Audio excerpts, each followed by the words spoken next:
ham old cheese. Ham old cheese. Well, the penguin on the telly's exploded again. Listening to Late Night Radio on the SHR Media Network. Caution, there will be mature themes. Wait a minute. Nope. That's wrong. That didn't start on time. Okay, it's still 8 o'clock Pacific, 11 p.m. Eastern. You had to have the pot open. You're trying to be funny. But no, you didn't start it right. Try putting the level up first. Then you can start it. Then you can try to do Monty Python. God, I gotta tell you this stuff all the time. You're listening to Late Night Radio on the SHR Media Network. Finally. Caution, there will be mature themes explored and potentially adult language used. If conservatarian words, phrases, certain concepts, or rhetoric offends you, tune out now.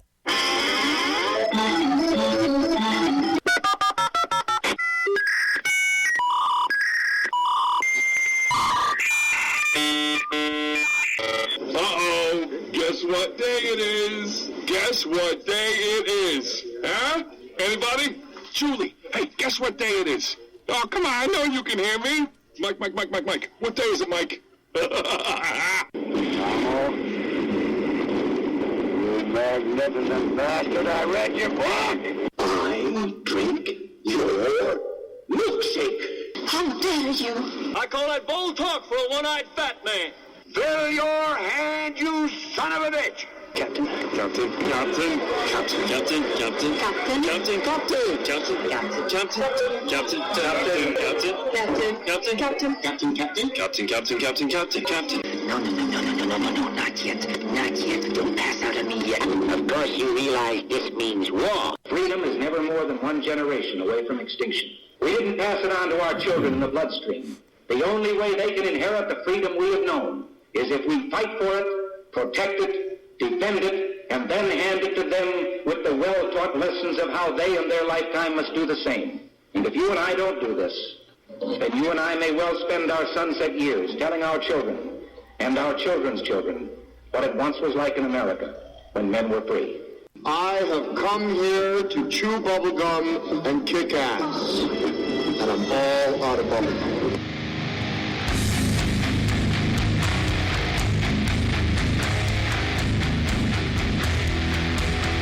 A great show, what a really great show. It's going to be an end-of-week extravaganza. Today is Thursday. It is June 11th, the year of our Lord, 2020. You're in the Saloon. Here we go.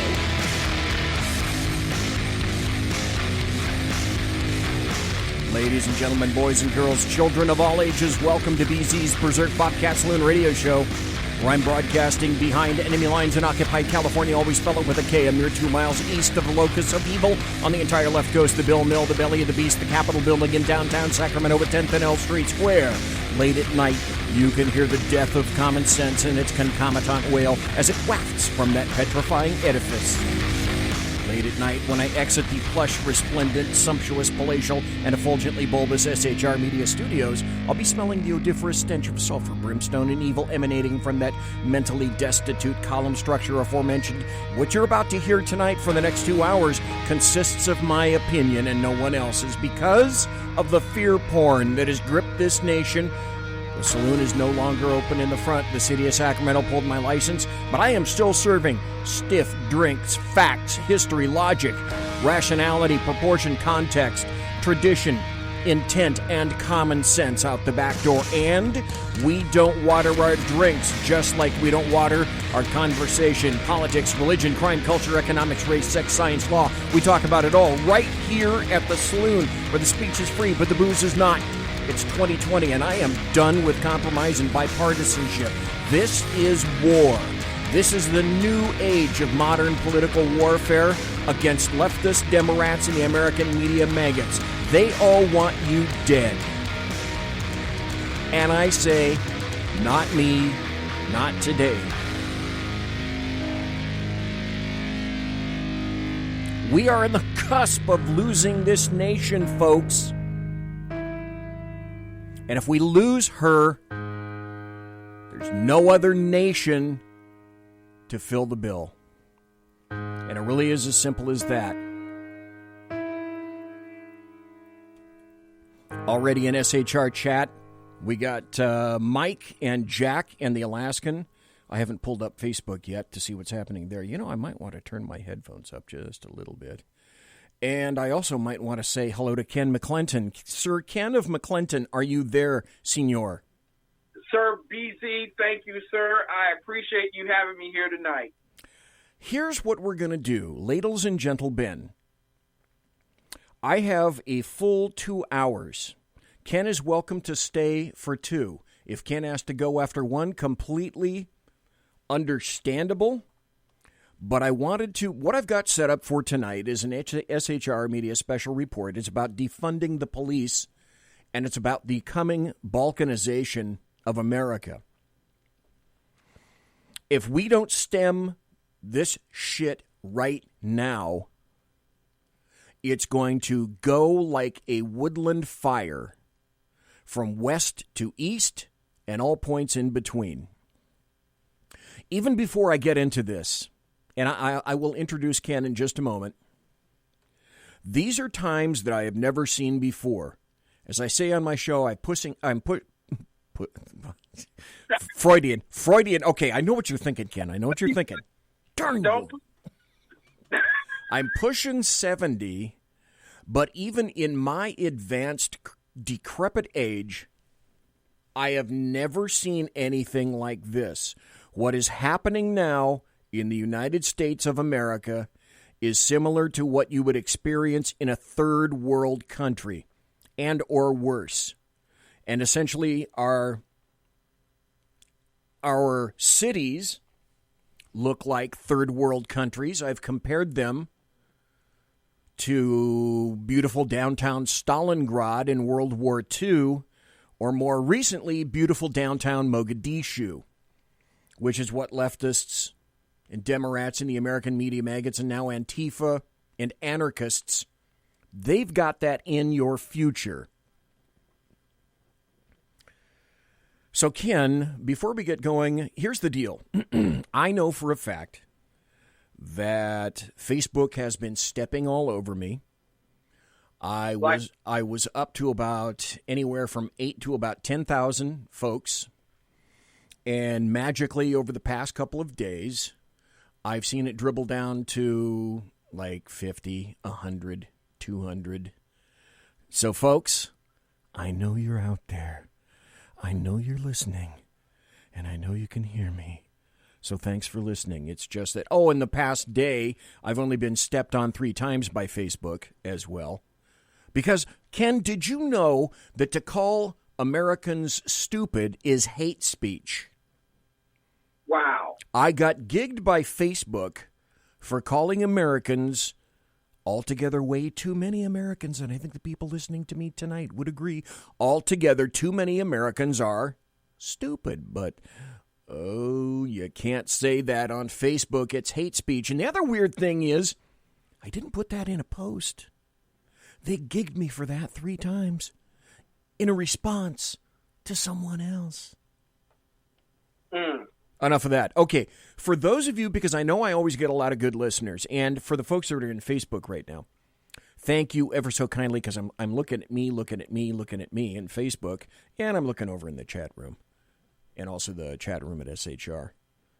A lot of the folks now, because I'm picking up folks all the time, have not heard of you before, and I want them to get to know you, and I want them to go listen to your show. So Ken McClinton, folks, his name is Ken McClinton, McClenton, of TECN, the Exceptional Conservative Network. Before we get the show rolling, Ken, tell them about your show, your network. Well, I want to thank you so much for having me back at SHR Media, an alumnus I am from SHR Media.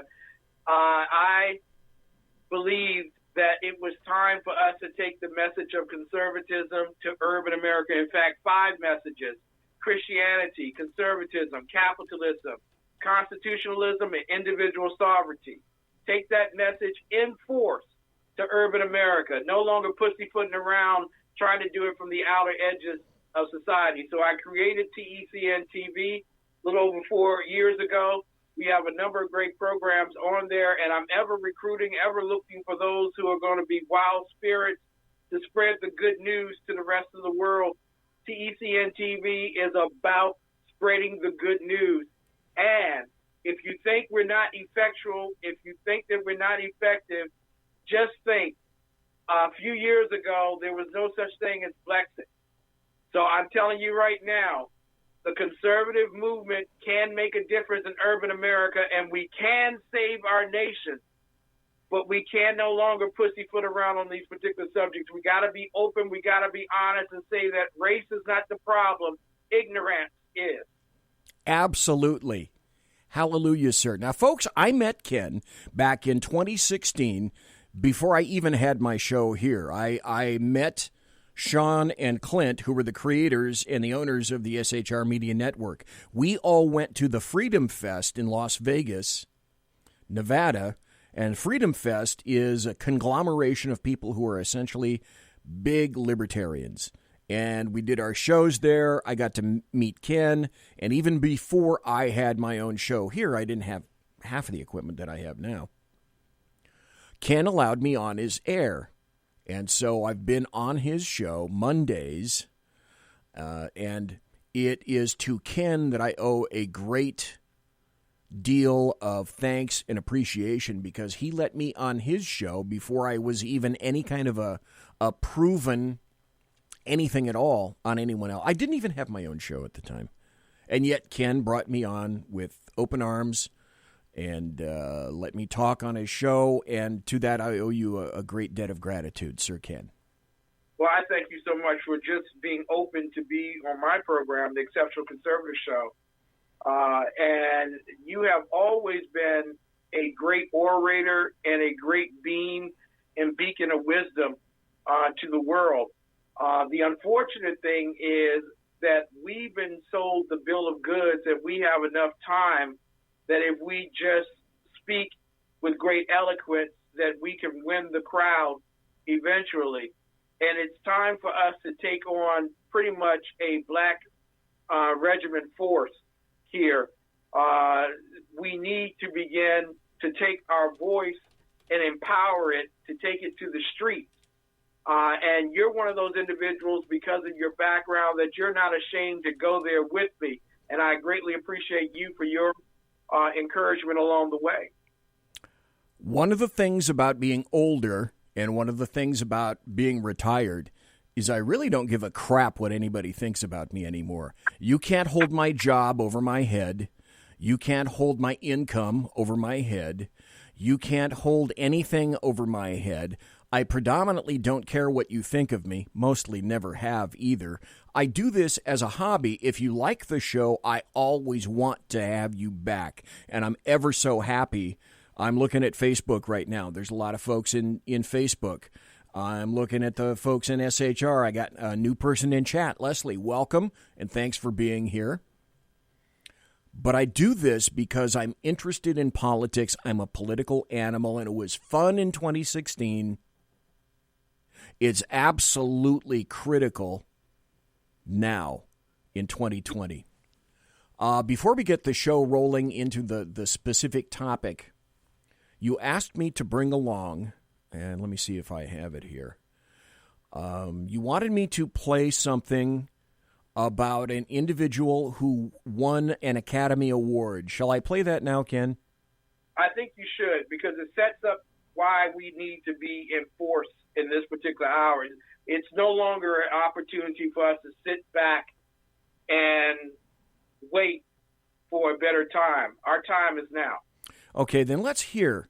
What do I mean, Academy Award? Why is this significant? You'll understand very shortly. It is with the knowledge that this entire nation will stand and salute the presentation of this plaque that I present the Academy Award for the best performance of an actress in supporting roles during 1939 to Hattie McDaniel.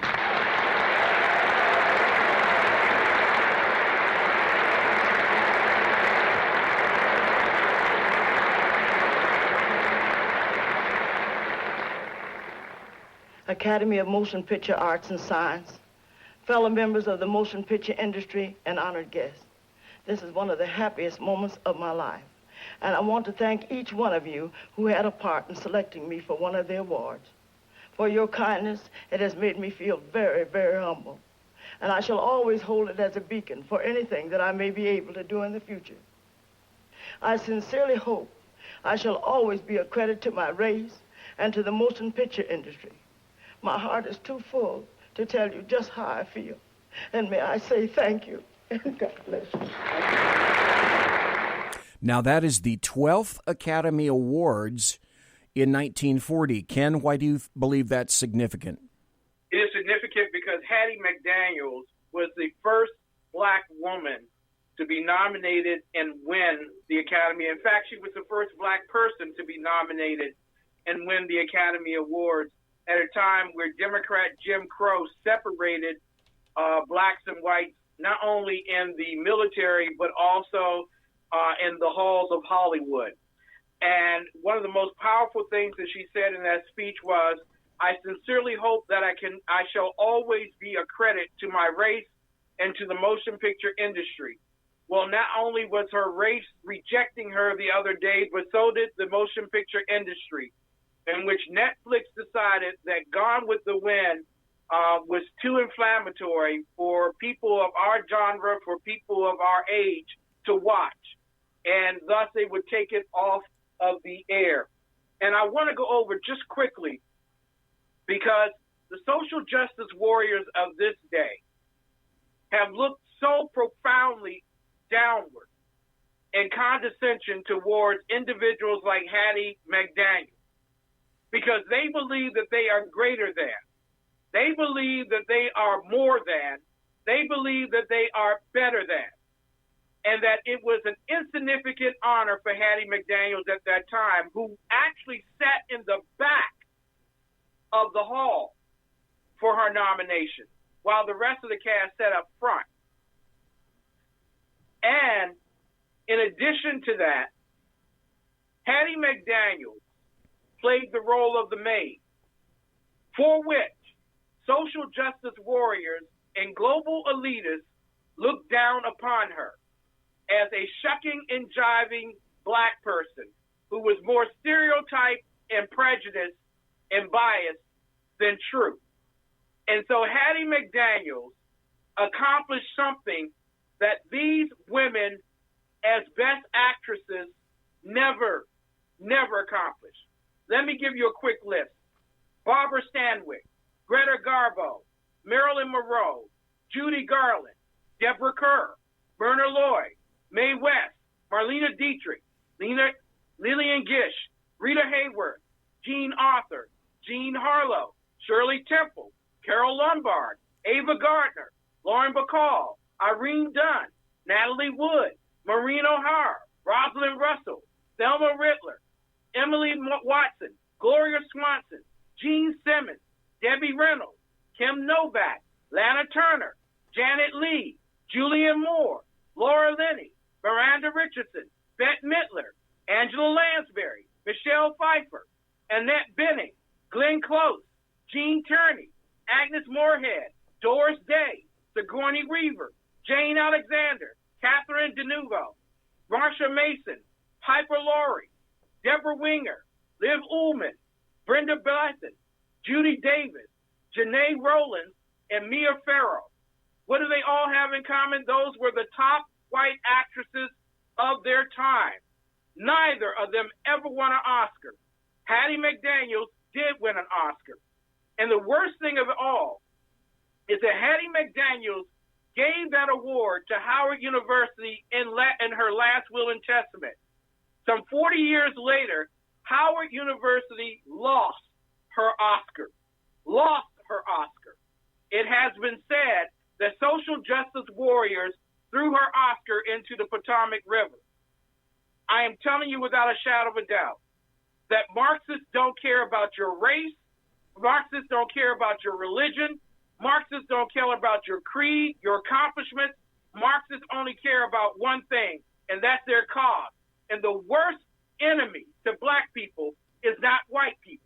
The worst enemy to black people, as proven with Hattie McDaniels, is other black people who believe that they are better than those who came before them. Absolutely, Ken McClinton.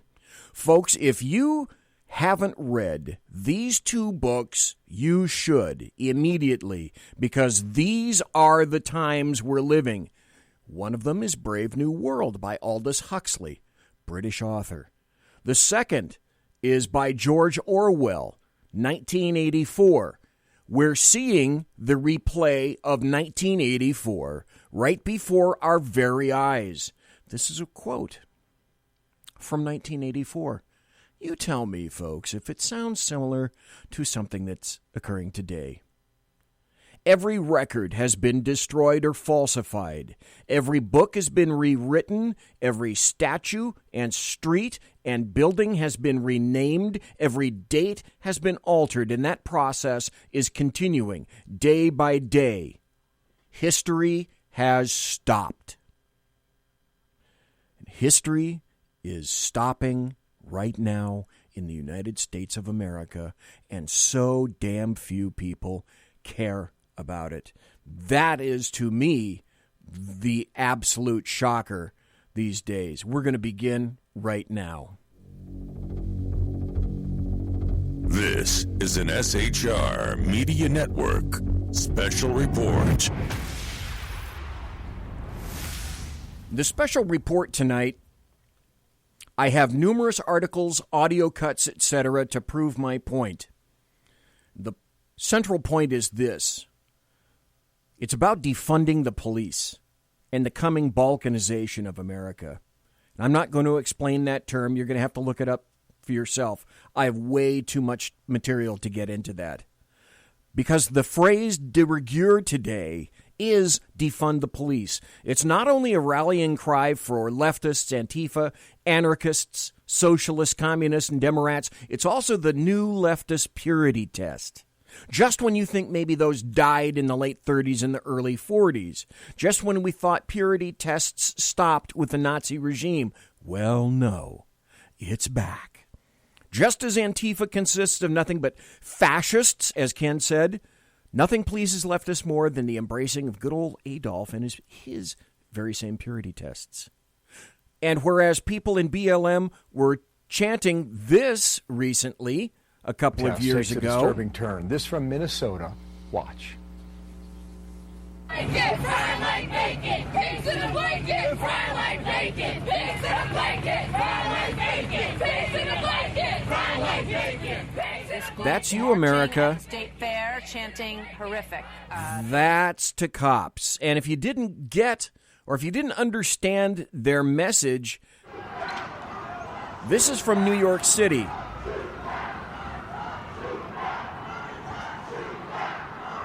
What do we want?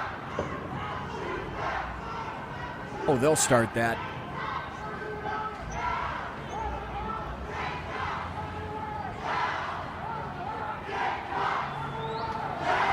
What do we want? Dead cops. What do we want them now?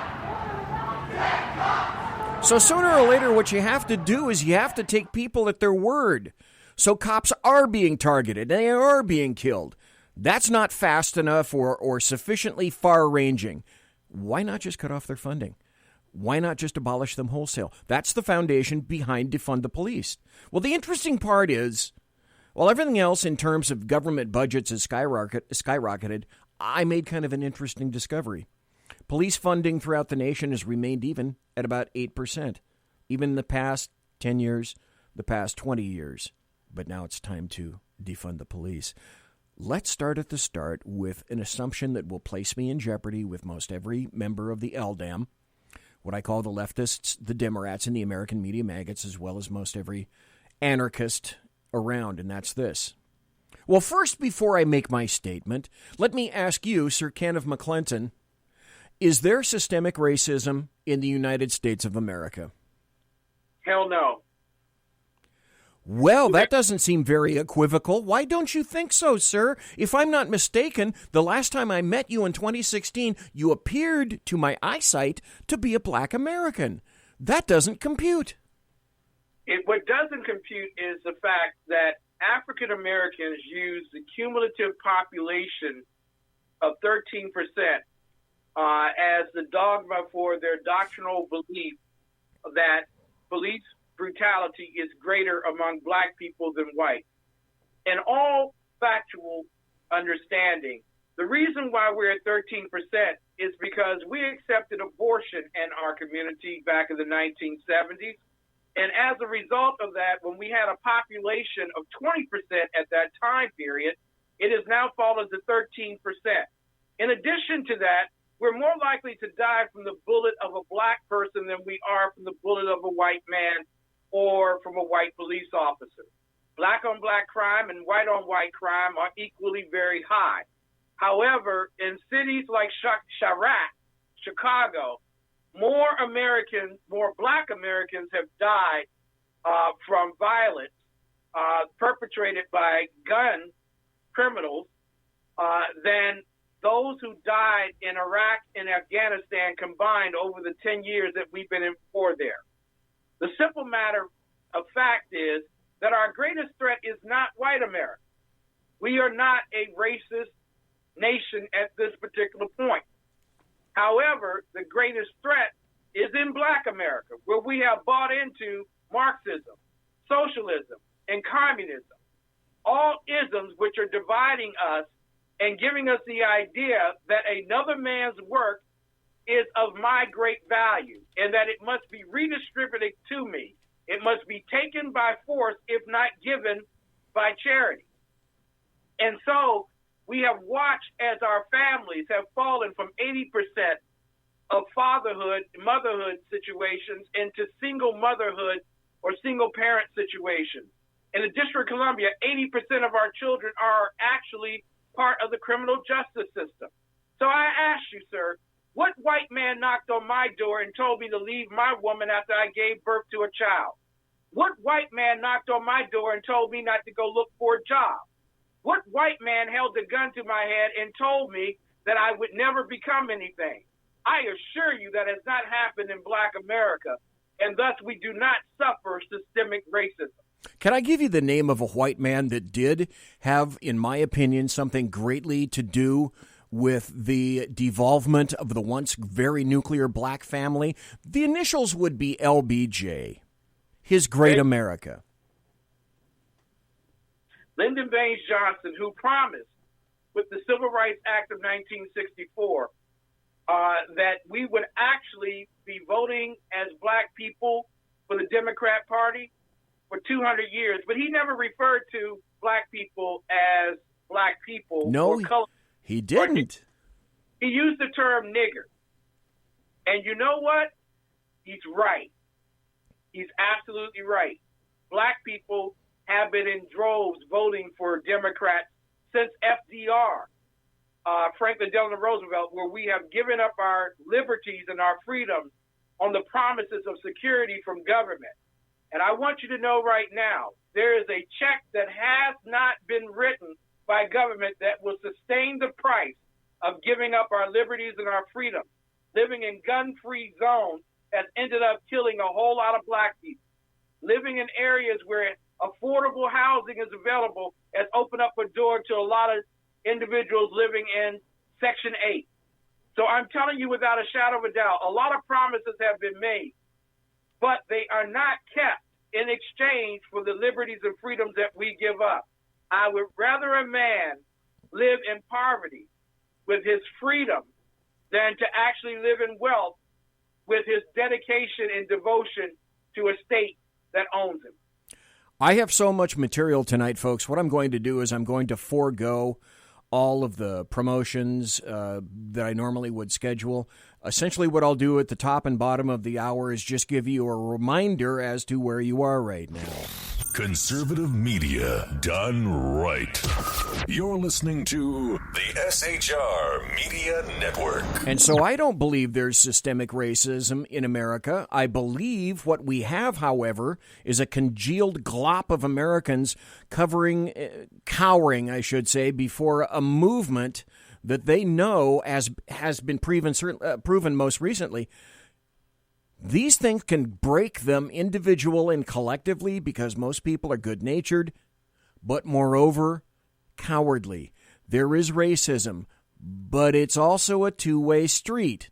All paint jobs can be racist. Blacks, too. Listen to the rhetoric. Said it before. I'll say it again until the day I die. No one is equal until everyone is equal. Well, wait. What about that Orwell dude? Didn't he also say in Animal Farm, you know, all animals are equal, but some animals are more equal than others. Here's another strange conundrum, Ken, that I've never quite understood. Leftists and the Democrats control just about every major institution in America. Let's go through that. They control mainstream America. Check. They control academia. Check. They control the bulk of many administrative governments. Check. They control many of the courts, certainly an assload of federal courts. Check. They control Hollywood. Check. They control big tech. Check.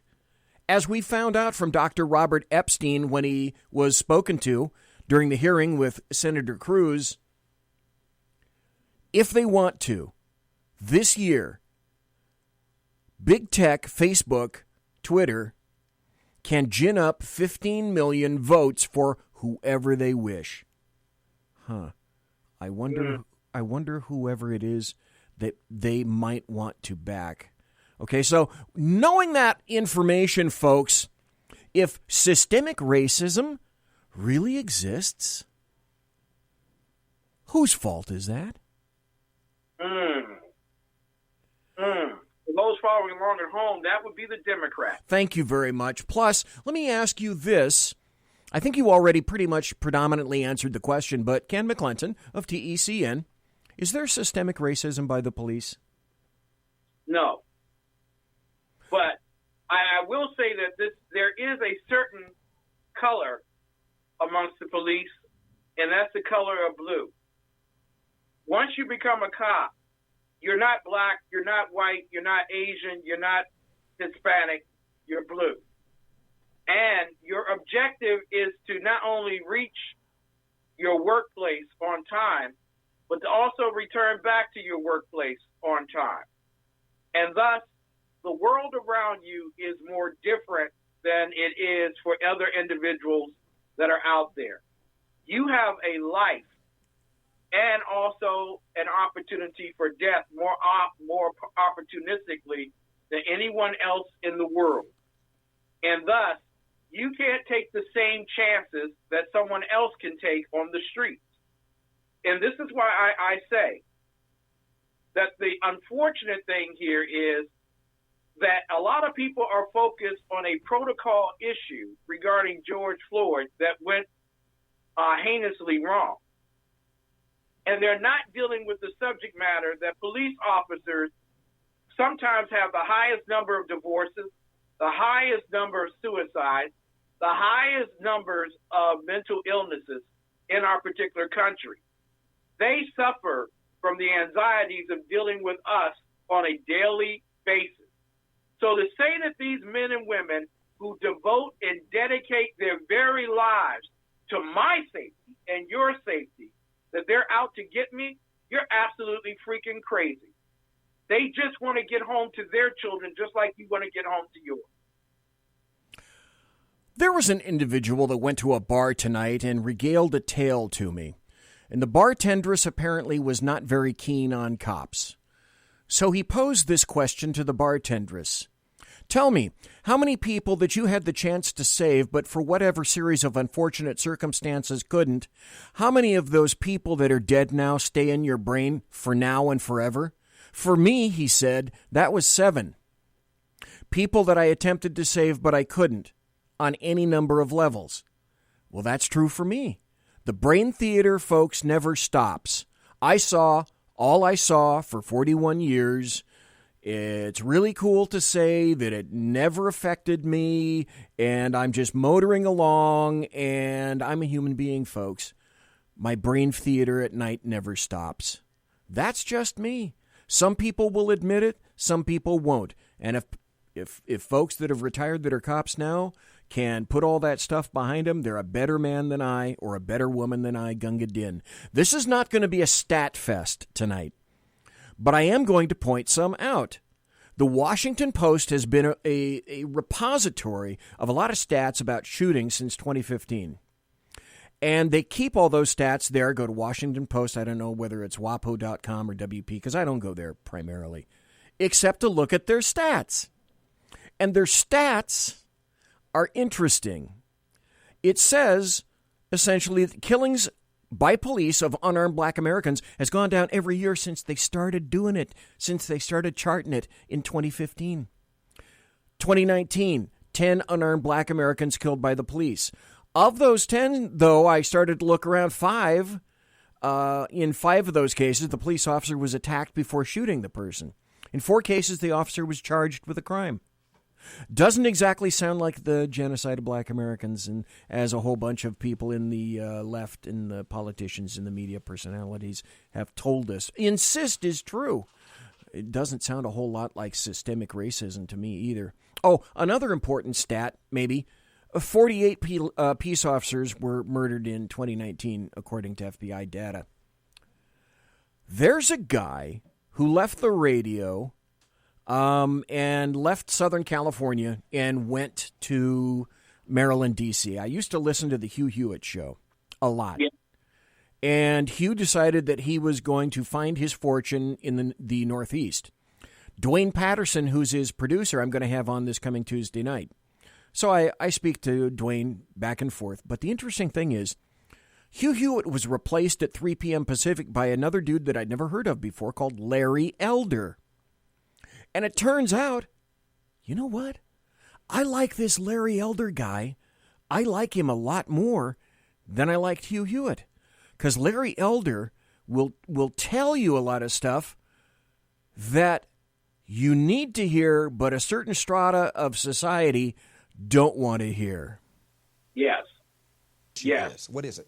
Well, I would say that because black people in most cases, in many cases, were descendants of slaves, that racism as an institution, that it just, a certain amount of it just exists. 2015?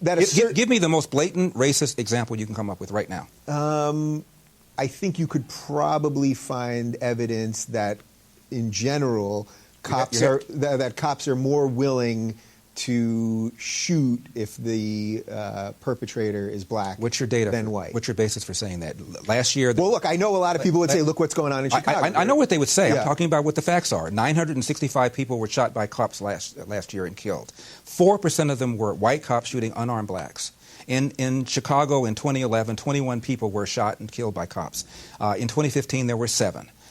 In Chicago, which is a third black, a third white, and a third Hispanic, 70% of the homicides are black on black. About 40 per month, almost 500 per year last year in Chicago, and 75% of them are unsolved. Where is the Black Lives Matter on that? The idea that a racist white cop and shooting unarmed black people is a peril to black people is BS. It's complete and total BS. And the reason for these so-called activists saying this is the assumption that racism remains a major problem in America. The media, CNN, especially MSNBC, runs down whenever a black cop shoots somebody, and it's some march on Washington. It's ridiculous. Black people, half the homicides in this country are committed by and against black people. Last year there were 14,000 homicides. Not talking about suicides. I'm talking about homicides. Mm-hmm. Half of them were black. 96% of them black on black of that 7,000. Where's the Black Lives Matter people on that?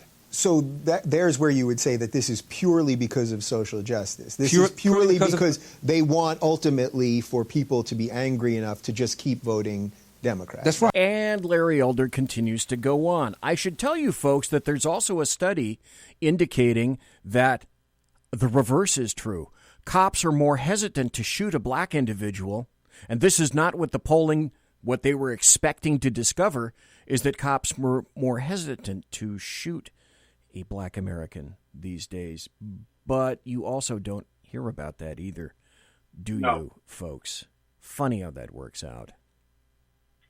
You know, the unfortunate thing here is that even if you gave people the truth regarding stats, the perception is that black people are suffering greatly.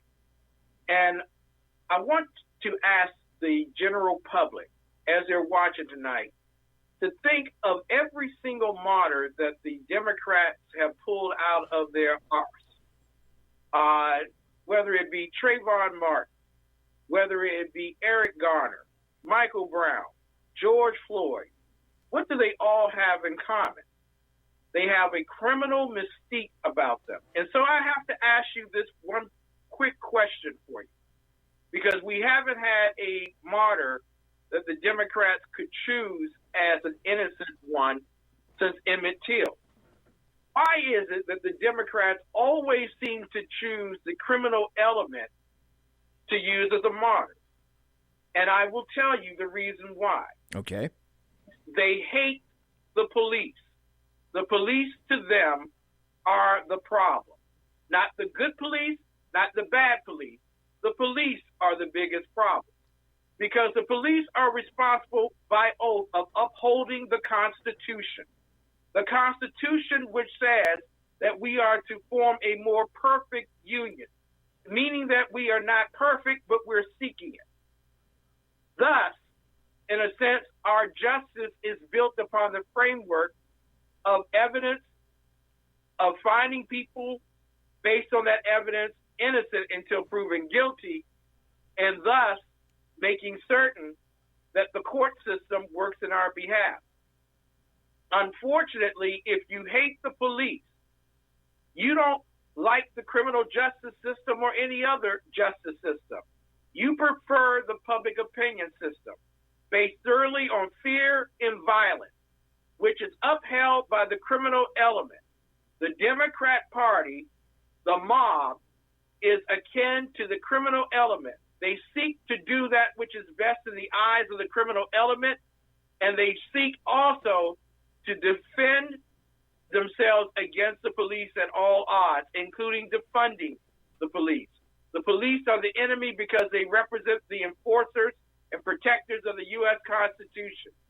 And as long as they are the enforcers, there will be an intent for them to get rid of the police altogether. Just ask the First Lady of New York City, which she said this evening, her greatest ambition is to not have any police at all. Why do you not have police? Because then you can have tyranny and you can enforce it with the brown shirts, the paramilitary that are made up of those individuals who happen to come from universities where they have been radicalized, and they will come and they will enforce whatever law works in their best interest. The whole idea is to create separate but equal and to eliminate the police at all costs. The Democrats are working on that once more. They did it with Jim Crow. They did it with slavery. And Lord have mercy, they will try to do it again with defund the police. That's absolutely true. Then we have what I have called for years, I've called the GAUPs. So on any of my social media, if you happen to hear the acronym on my show or in any of my social media stuff, GOWP, GAUPs, those are guilty, overeducated white people. And now we have what I call the WCM, because there aren't any adults in the room anymore, so we're being guided and directed by the woke child mob. And the woke child mob lives large in major leftist cities. What they're doing now is, people are scared of the mob. Corporations, they lack courage. Individuals lack courage. Governments lack courage. Most of the politicians in D.C. lack courage. They can't or they won't stand against the mob. And the mob demands obeisance. They demand kneeling. They demand genuflecting. They demand prostration. And most recently, they demand foot washing. Foot washing. Not kidding.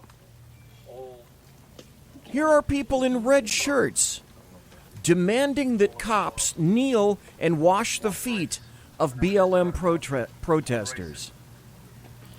Number one, in terms of officer safety, that's a really, really stupid idea.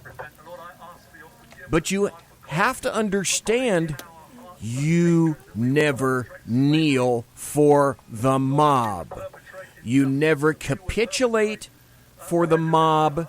You never acquiesce for the mob, because it will never, ever, ever be enough for the mob. So one fine day recently, BLM, or what they said was a BLM individual, followed this little white chick, and they confronted her on the street.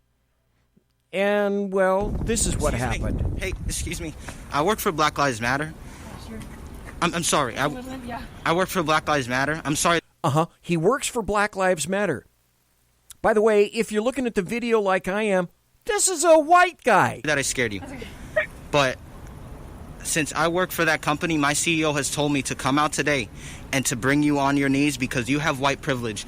So if they see that a white person is getting on their knees, that shows solidarity for the situation. The situation. She doesn't. And could you just please apologize for your white privilege? Listen. Just apologize. I am. I'm trying to think of the right words to say because that's a big thing to say. It's big. Comes from. It's large in this country.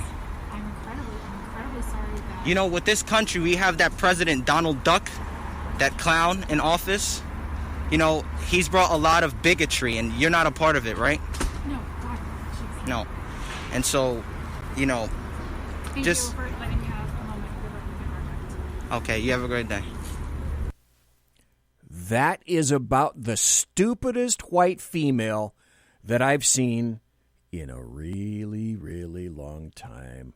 Hey, Ken, I'm sure you'd bow or kneel to somebody on the street, wouldn't you? Heck no. My wife has a problem that I don't bow to her. I'm not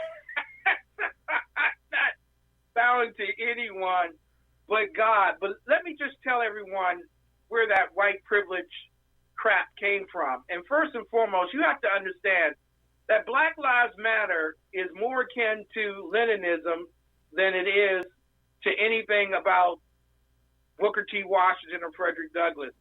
In fact, Vladimir Lenin once said, we must be ready to employ trickery, deceit, law-breaking, withholding, and concealing truth. We can and must write in a language which sows among the masses hate, revulsion, and scorn toward those who disagree with us.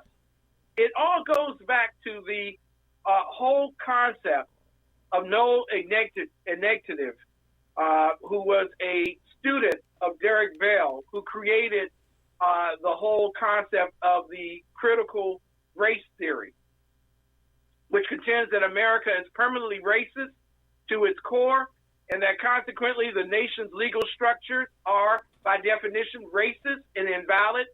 Members of oppressed racial groups are entitled, in fact obligated, to determine for themselves which laws and traditions have merit and are worth observing.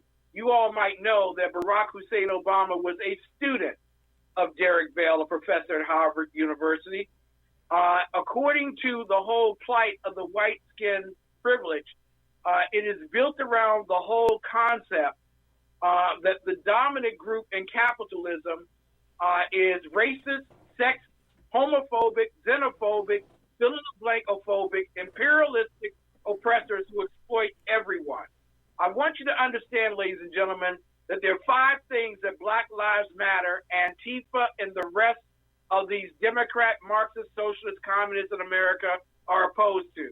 They are opposed to Christianity. Yep. They are opposed to capitalism. They are opposed to conservatism. They are opposed to constitutionalism, and they're opposed to individual sovereignty, which is why no police bill will ever satisfy them.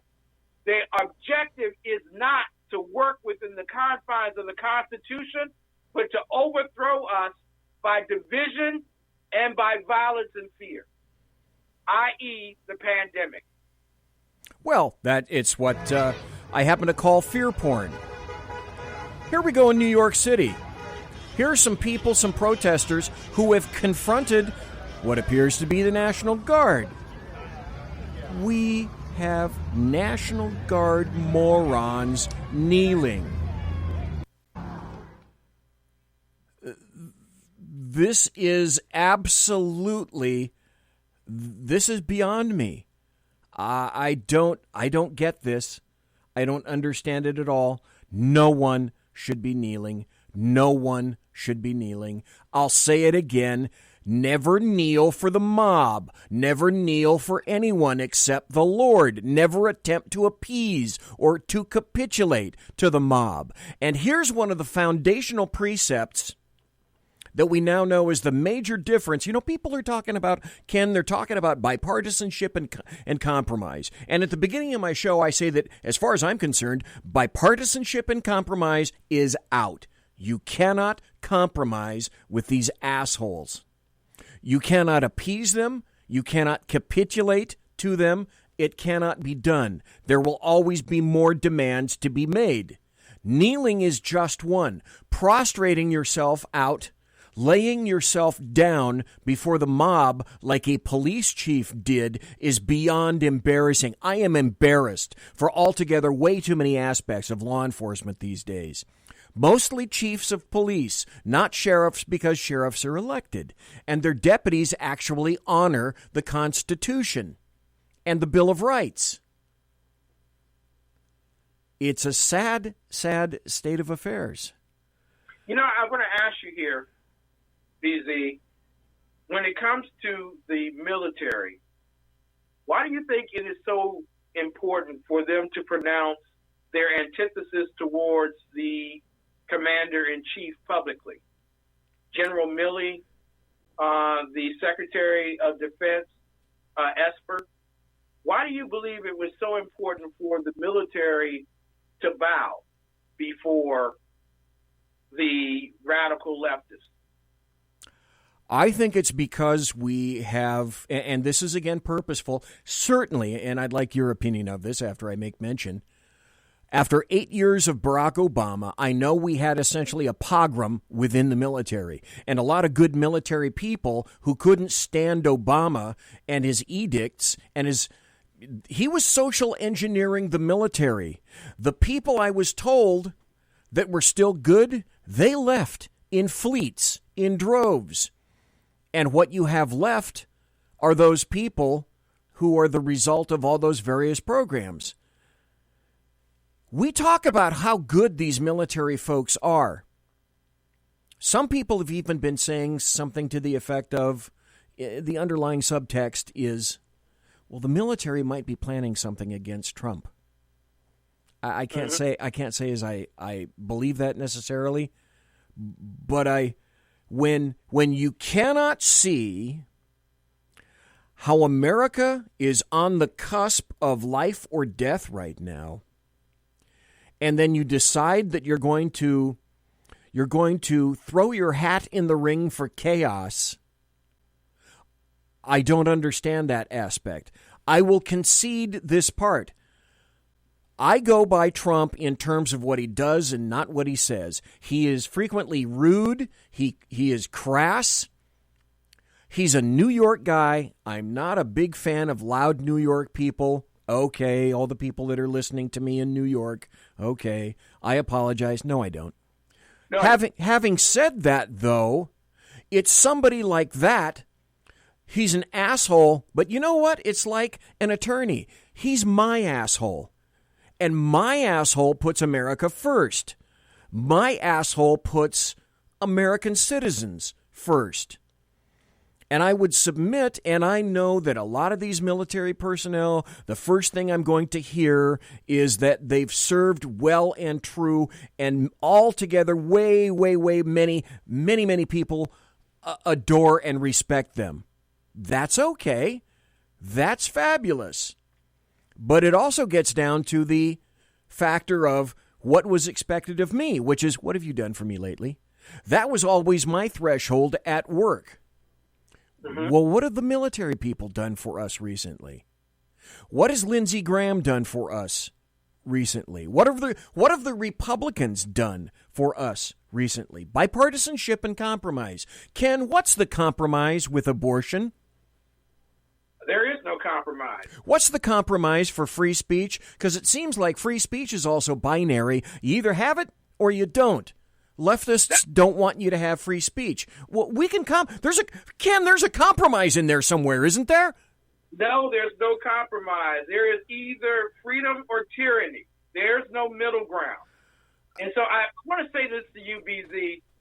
I think Donald Trump is one of the most brilliant visionaries in American history because he put on display through the pandemic and through the race riots, because these were race riots.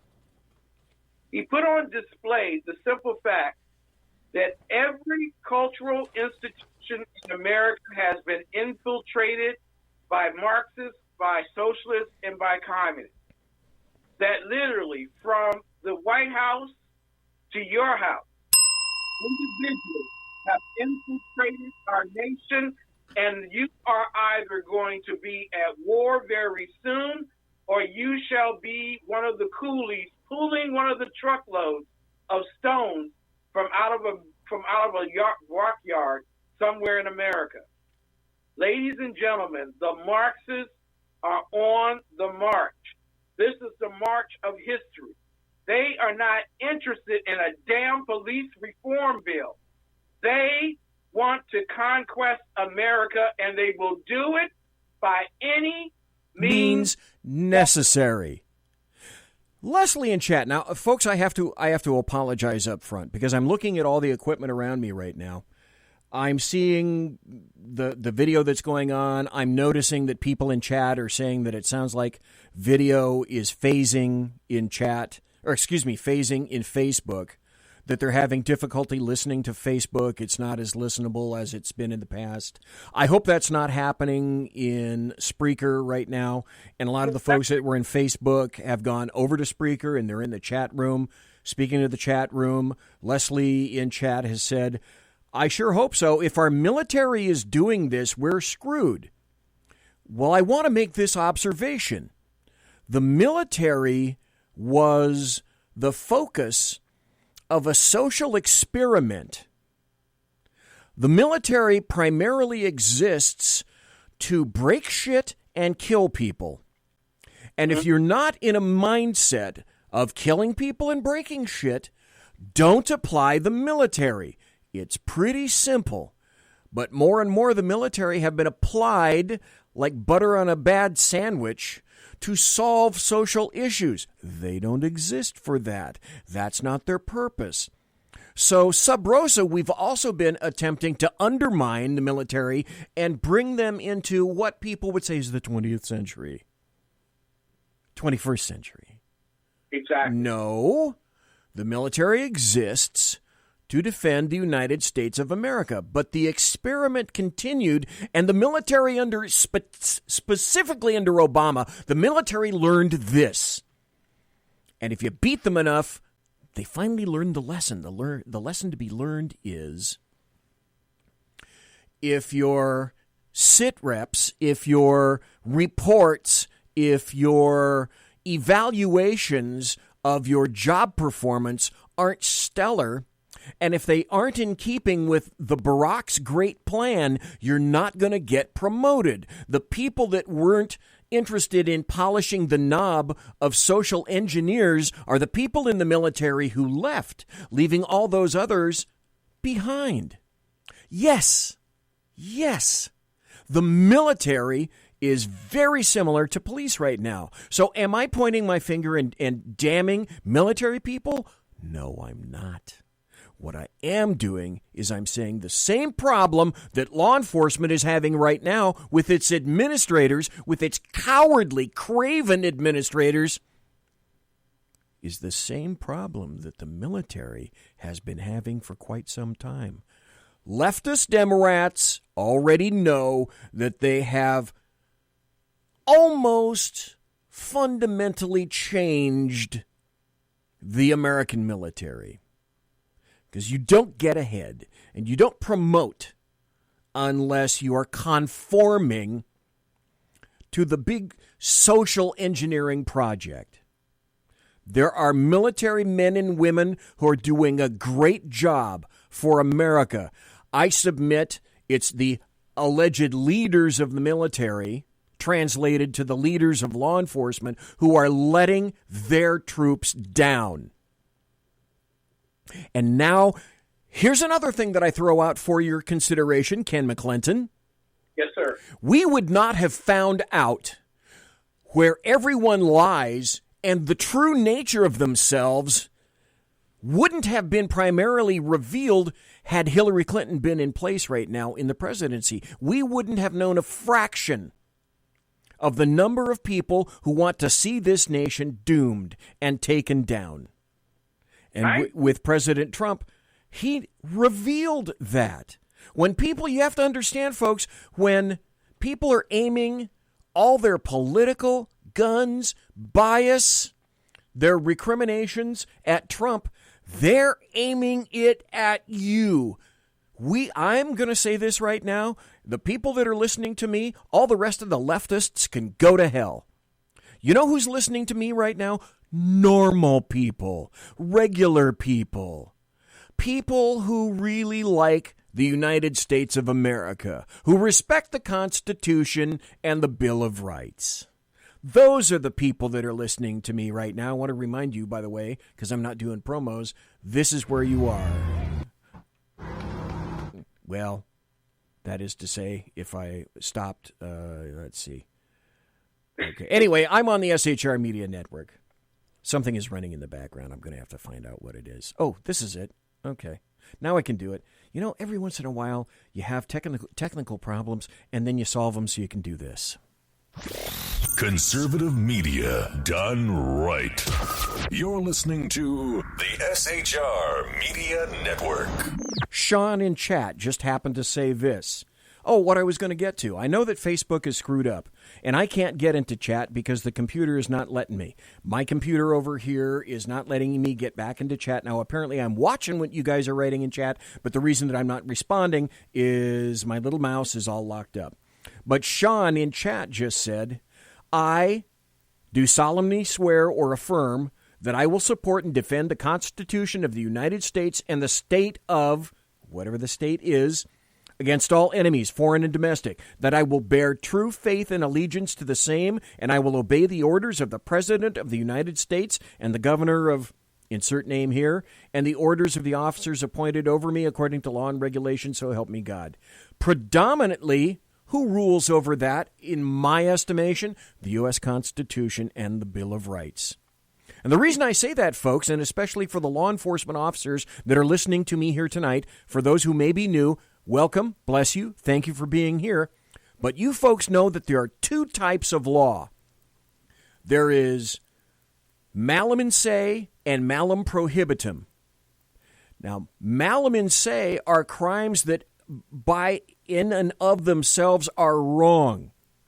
Malum prohibitum changes.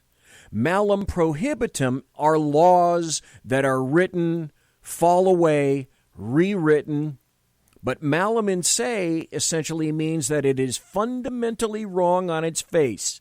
And you can't tell me, unless you're a psychopath, that people don't know inherently within themselves what is wrong, whether it's a crime, whether it's not a good thing to do. All those cops who are not supporting and taking care of the people that were involved in the riots, Berkeley PD, UCD Berkeley PD, San Jose, portions of Sacramento Police Department. Boy, have I got some stories that I could tell you about that, but I'm not going to do that tonight. All the cops who stood by in the various riots in these leftist cities and did nothing, you think you can get away with that? Because somebody told you not to, your lieutenant or your captain? I hope you take all that shit to bed with you at night. I have. Mayors ordering you to do or not do something falls into malum prohibitum because they say it's wrong. And you fundamentally know it's wrong yourself. So you have choices to make in the military and in law enforcement. I always told my trainees, do what's right. There isn't any, unless you're a psychopath, there isn't any cop who doesn't know what's right. And I've been chatting on social media about cops. We have our orders from our chief. We have our orders from our sergeant. especially Berkeley PD, as I'm watching videos about a block away where there are riots going on and there are cops standing there watching what's going on. You know what's right and you know what's wrong. And all these assholes standing up in the military, the administrators, they know what's right and they know what's wrong. They're choosing to make those decisions. Exactly. I want to say here, BZ, fundamentally two things. Donald Trump revealed through the pandemic and through the race riots that he can't do it all by himself. No. And unfortunately, there are too many conservatives and Republicans out there who are going, oh, we got a great leader. Donald Trump's the greatest leader. Oh, Donald Trump's going to do this. Donald Trump's going to do that. Donald Trump revealed to you that this war is too broad for any one man. So literally, you're going to have to clean house where you are. You're going to have to get rid of all of the itinerant Marxists that are in place. You're going to have to get rid of all of the soft Republicans that are in place. Because if you don't, your Constitution is only a few years away from being overthrown. The second thing I want to say tonight is a lot of people have confidence in Facebook and YouTube. And I want you all to know tonight that a video that I did last night with James Simpson regarding the Reds taking advantage and exploiting blacks through Black Lives Matter was blocked by Facebook. It's not the first time that we have been synthetically abused by Facebook through social media. One of the major reasons why I started TECN TV is to remove my dependence on social media at large, because it is nearly a leftist tyranny of its own type. So if you are watching tonight and you watch how Facebook worked, where we had a large crowd of people watching and then all of a sudden it went down to one person watching, I want you to understand that that was done purposely, and it may not necessarily be any equipment you got. That is social media. And social media knows that the greatest threat left in America is the conservative radio and television group who piously, who violently, who religiously show up every night to fight for our Constitution and for our citizens. They know this. And so they are fighting against us every single opportunity. When you use their platform, understand you are fighting your war on their battlefield. And you need to be ready for when the battlefield switches and you can no longer fight on it. And so I'm going to encourage each and every one of you. You need to find your platform so that you'll be able to communicate without any indiscretion, without any inhibition, and without any interruption from the external forces, so that the people who are watching you and depending on you can do the work that needs to be done to change America. We are not in a matter of a legislative oration in which one side in a partisanship matter presents its case and another presents another case, and then we work out the even till. Ladies and gentlemen, a Kevin Moore told me the other night in writing on Facebook, after 401 years of asking, what do you expect? Tactics and intensity are changing, and you can expect more casualties on both sides. That was based on a story where 15 people died in the protest, and actually it's up to 19 now, died in the protests and riots following George Floyd's death. They don't see you. Social media doesn't see you as just someone that they can make money off of. They see you as a direct threat. A direct threat, absolutely. Otherwise, do I think and surmise, like you do, that I built up my audience to 3,000 to 10,000, and overnight, you all went away? You hate me. It must have been my last show. It must have been the fart you couldn't smell in my studio, but Sean over there certainly did. Or it must be my bad breath, or my onions, or the garlic. Overnight, I've lost all of these listeners. I don't believe it. I think Facebook is throttling people. And the corollary to that, I believe, is the more effective you get, the more you're going to be throttled. Yeah. So it's almost like a gold plaque on the wall. Look, I've been throttled by Facebook, which means that, hey, you're winning. I've had cancer 3 times. Invariably, every doctor that I've talked to has said something similar to, you know what? If it doesn't hurt, it ain't working. You know what? If you don't feel sick and you don't feel really bad, it ain't working. Doctor, I feel like hell. Guess what? It's working. Listen, if you haven't been banned by Twitter, by Facebook, by YouTube, if you haven't been banned by any of them, then you're not doing it right. Yeah, you're not doing your job. Well, let's talk about DTP. Let's talk about defunding the police. Because what we know now is the mayor of Minneapolis, Jacob Frey, prostrated himself in front of a ton of people. The leftist purity test started with him. They demanded that he would acquiesce and say, yes, I will defund the police. And he didn't say yes. And he was badgered out of that public venue to the tune of, we know you're up for election, Jacob Frey, and we're not voting for you. Jacob Frey was heretofore one of the most woke of woke white mayors, a young little prat. And BLM and Antifa, they don't like him no mo. Well, the Seattle Council starts an inquest of the police budget. They also have been, well, you gotta defund the police. Well, Antifa was let into the Seattle City Hall 2 nights ago by a leftist council member who had the key. City Hall was locked. All of the people in there went and flooded and demanded of the mayor, defund the police or we'll defund your ass. Guess what happened? Is it a shock to know, folks? The mayor came around. Huh. Imagine that. Because here is what we're battling. And when I say we, I mean all of my brothers, like Ken, don't care about your paint job. We're all conservatives, good military personnel. There's an assload of you out there, and I know it.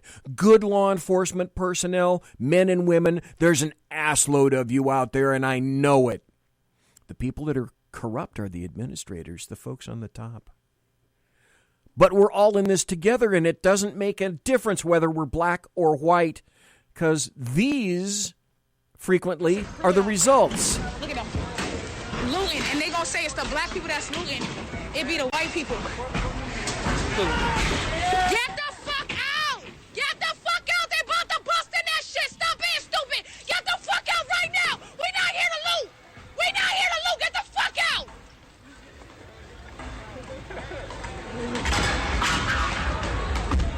And there you go. That's Antifa, and that's what we are both fighting. Black, white, pink, purple, burnt umber. The LA City Council, by the way, has also said that they're going to seek to defund the Los Angeles Police Department $150 million. $150 million. By the way, folks, like I said on Ken's show on Monday, hey, all those 300 to 400 vehicles that were burned, ripped apart, set aflame, or destroyed all across the nation, those cars aren't coming back.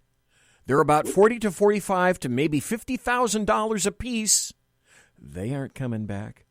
And if you defund the police, they aren't coming to help you either. LAPD is going to get defunded, they say, to the tune of $150 million. Here's a quote from a city councilman.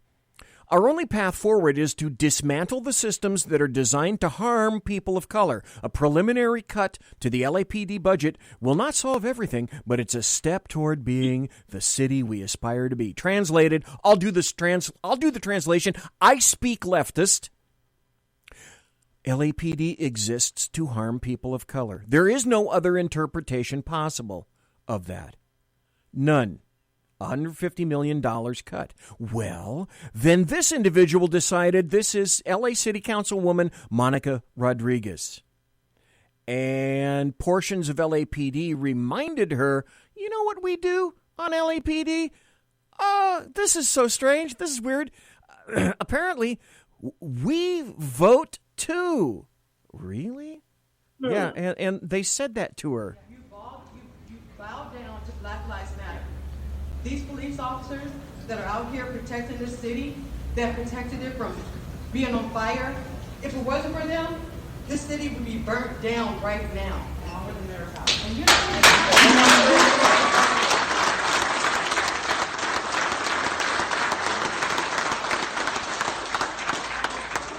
Black cops, white cops, Mexican cops, Hispanic cops, it doesn't matter. They're all cops. It's not right. You're cutting 250. First of all, civilians are going on furloughs because you didn't have money. Now you're finding the money to give $250 million to Black Lives Matter.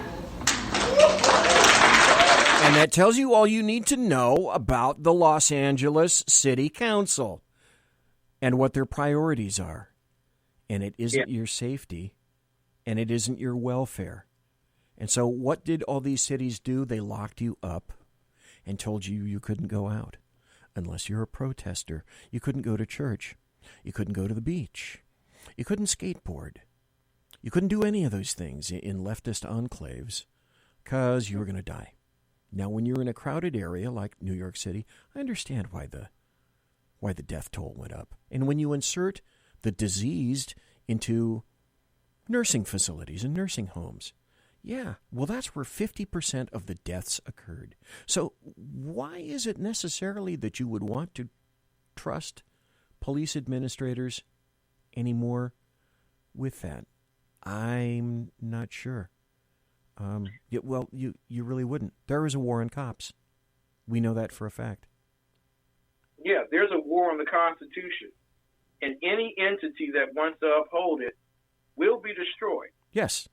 That is a threat. Here's God, I'd love to have Kurt Schlichter on. He retired as a lieutenant colonel in the Army. And I'm going to get him on back again because I really want his insight into this. I believe that a good portion of the administration of numerous military branches have been corrupted. Leftists know this. So one of the last bastions, one of the last lines is law enforcement. Because again, like the military, we've sworn to uphold the Constitution and the Bill of Rights. So they've worked their way, I believe, with a good portion of the admin in the military. Otherwise, they wouldn't have gotten promoted. Certainly not under the 8 years of Obama. And now it's got to work on cops as well. Dr. Thomas Sowell wrote an article, one of the smartest men on the planet, whose words I revere, wrote the quintessential book of economy called The Economy, which I've read. He wrote, "There's never a more appropriately named book than The War on Cops by Heather McDonald, published a few years ago on the eve of the greatest escalation of the war by the ambush murders of 5 policemen in Dallas. Nor is the war against the police confined in Dallas. It is occurring across the country. Who's to blame? There's a ton of blame, more than enough to go around to the wide range of people and institutions that have controlled and contributed to these disasters. In addition to the murderers who have killed people they don't even know, there are those who created the atmosphere of blind hatred in which such killers flourish. Chief, folks, get your popcorn. Chief among those who generate this poisonous atmosphere are career race hustlers like Al Sharpton and the racial institutions like Black Lives Matter. All these demagogues need is a situation where there's been a confrontation where someone was white and someone else was black. The facts don't matter." Yep. I believe that Barack Hussein Obama will go down in history as one of the largest dividers of Americans in United States history. And folks, you have to be reminded of yourself, I think, of this axiom. A society that makes war on its police had better learn to make peace with its criminals. Yes. Leslie in chat wrote something very interesting right now. She said, America is the last bastion of hope for the rest of the world. When America is gone, so is the rest of the world. Completely agree. Minneapolis City Council, they say that they're going to disband the police. NYPD, Blasio, good old de Blasio came out and said, well, initially it was proposed $6 billion has got to be cut. So just this past Sunday, de Blasio said he's going to accede to protesters' demands by moving to shift funds away from the NYPD towards special services, social services. And what that means is, well, he said the details are going to be worked out in the budget process in the weeks ahead. But I want to understand, I want to assure people that we're committing to shifting resources to ensure that the focus is on our young people. You know, there comes a time when you have to take people at their words, and I speak leftist, folks. Let me translate that for you. You older people and the elderly, those who don't vote for me, you can all go to hell. Yeah. But it's not just about, it's very important you listen to this, it's not just about defunding the police. It's about making sure that the police, the tools that they use, cannot be used anymore. Massachusetts lawmaker wants to outlaw the use of tear gas by police. In Denver, federal judge orders Denver police to limit firing tear gas projectiles at peaceful protesters. Listen to what he said. I speak leftist. Let's find out if you do. A federal judge in Denver issued the order late Friday night that limits the Denver Police Department's use of chemical weapons and non-lethal projectiles on protesters, saying that protecting First Amendment rights were more important than protecting buildings. Okay. Let me repeat that for those of you who just tuned in. First Amendment rights were more important than protecting buildings. Wait a minute. If you're burning buildings and looting and setting shit on fire, that doesn't mean it's a peaceful protest. But the federal judge, this is federal judge R. Brooke Jackson, an Obama appointee, who said the threat to physical safety and free speech outweighs the threat to property. What's the oath that cops take? To protect what, folks? Life and property. So read that again. The threat to physical safety and free speech outweighs the threat to property, meaning that as far as this guy is concerned, 50% of the responsibility of cops has just been removed, and rightly so.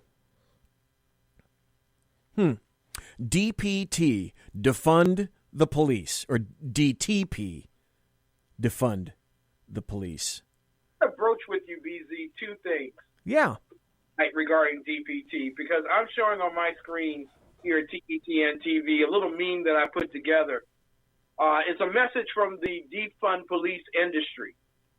The next Friday night that your boyfriend is knocking you and your kids around, then Sergeant Social Worker of our Community Peace Corps will be sent to your home. Mm-hmm. When your family become one again. Yes. He will leave chocolates on your pillow when she finishes. Told you that you did not need police. Now, that's a meme. It's to be funny, but it's the simple fact of the matter that they are trying to prevent urban centers, not suburban centers, because y'all got better sense than that. Y'all wouldn't dare do no defunding of police.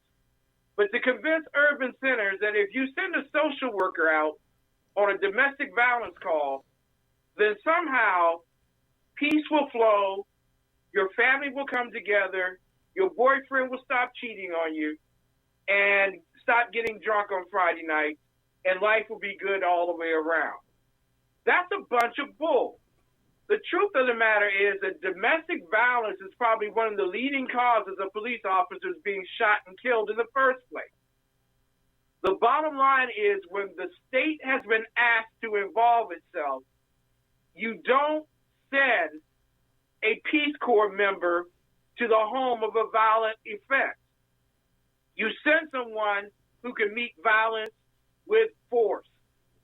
And so the truth of the matter is They are trying to convince black people, Hispanic people, Asian people in urban centers to give up on the police and to accept separate but equal.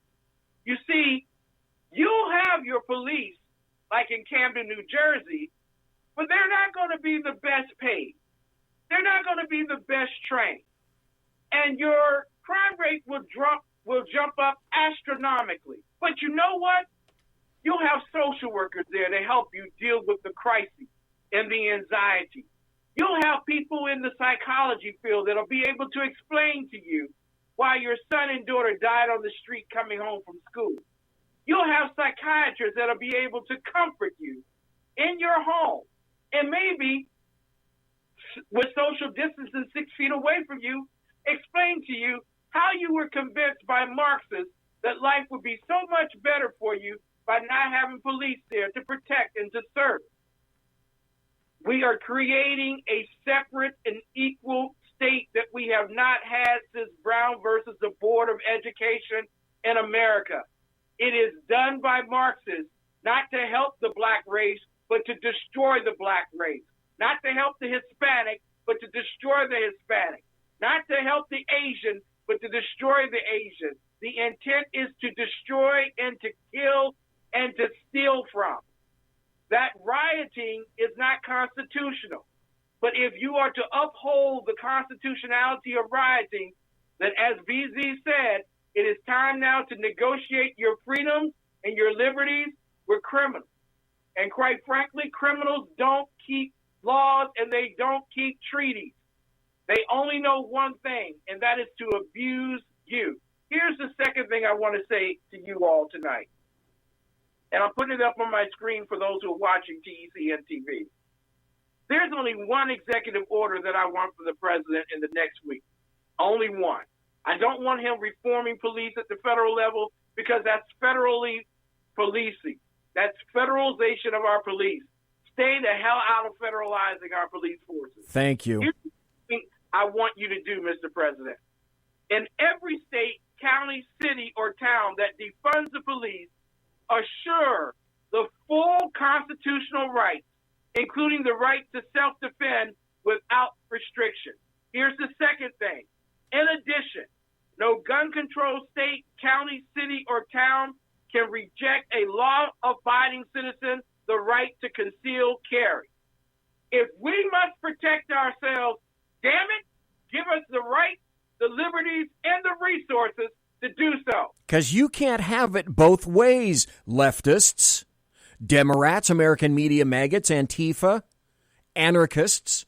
You can't say that people can't pretend themselves, then you defund the police, then you take away the right and the ability and the tools to defend themselves as well.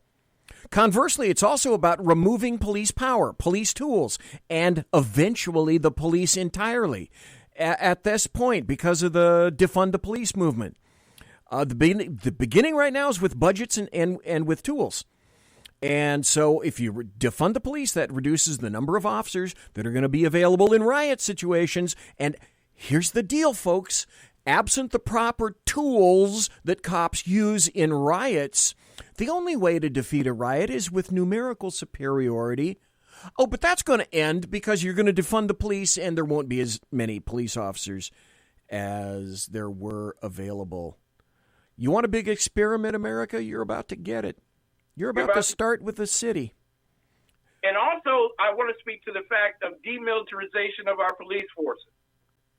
I want y'all to understand something, simplistically, that when you go to deal with the cartel and the drug dealers, you don't go there with a switchblade and encourage them to give up the practice of drug dealing. I assure you that does not work out well. You must meet force with force, and you must have the force necessary to come up against individuals who have the arms necessary to take you and your city out all at one time, i.e., check out Mexico and Mexico City, ladies and gentlemen. The cartels rule there. Ladies and gentlemen, you need individual forces with the tools necessary, and if it requires having a tank, God dang it, give them a tank.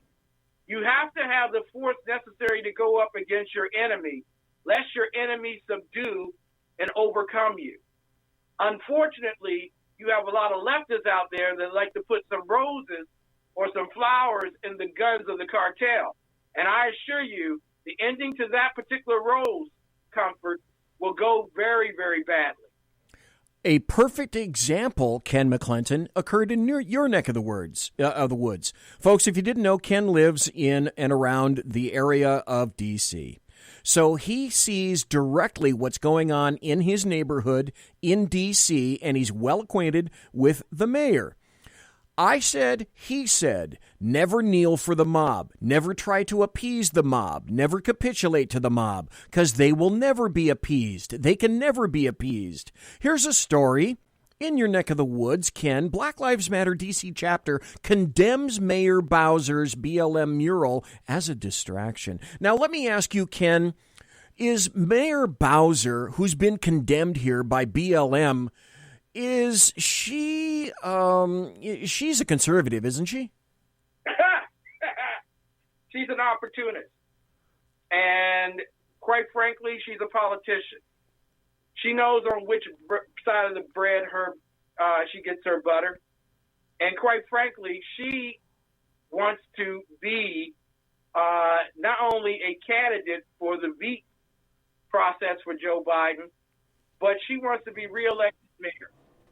Quite frankly, our economy here in the District of Columbia was suffering well before the pandemic, and we're already facing a $2 billion budget deficit. So this is not the type of woman who wants to lose an election. She wants to make certain that she has all of the cookies and the lefties on her side. So what she did was a pandering to Black Lives Matter, kind of like Schumer and Pelosi wearing kente cloths to take a bow. If that wasn't revolting, I don't know what is. It was. Cultural appropriation is unacceptable. It is. You know what would have worked better at that kneeling is if they had wore headdresses from the Native Americans. Yeah, why not offend everybody while you're at it? You got to do the whole thing. You can't do it half-assed. But that was purely a political play on her part, and she has agreed to defund the police. But one of the scary things, and this is one of the things that should take place across all America, the police unions of America cannot be on both sides of the negotiating table. No, you're going to have to take one side or the other. One side or the other. But she won't do that because she's afraid to lose the union vote. The unfortunate thing is that there are police reforms you can do to make neighborhoods better. One of the police reforms is taking the unions off both sides of the negotiating table. The other thing is making certain that you have neighborhoods that have a voice in terms of the policing process, but not to the level of having a community tribal group that comes to vote off the island every time that disappoints them or agitates them or makes them unhappy. You have to have real police forces. And you also have to make certain that training is for all parties, including the chief of police, who must be trained for his job. Apparently, the Minneapolis police chief, Aradona, advised that he had not been trained for his post, which is why everything was new to him and he had to make decisions on the go. I don't know who's more dangerous, Derek Chauvin or the police chief. In my opinion, it's the police chief. Well, and the administrator, the mayor, or the city council. If you didn't discover what the CV of your own damn police chief was and the capability of that police chief, be it male or female, that shit's on you. Yeah. Can I play you a 911 call that's coming to a department near you? Sure. Okay, here's 911, probably coming soon to a department near you, folks. 911, what is your emergency? I need help. There's some people outside. I think they're trying to break into my garage. They're breaking into your home right now. Yeah. Can you send some police? What kind of police? What do you mean, what kind of police? Due to recent policy changes regarding police brutality, we need to ensure that the officers we send out are guaranteed to not be viewed as racist, trigger-happy, discriminatory in the event of a violent confrontation. So, can you just send someone to help? I don't know what these people want. My family is here and...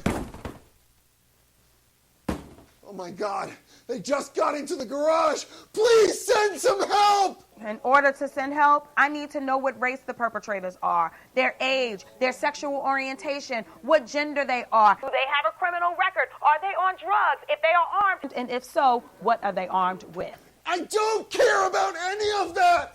Send help now! Sir, we cannot send white officers out there if the perpetrators breaking into your home are non-Caucasian. I can't send officers out there with guns if the alleged burglars are not armed. So, I need to know.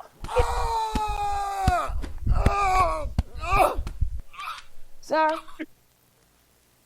Sir? 911, what is your emergency?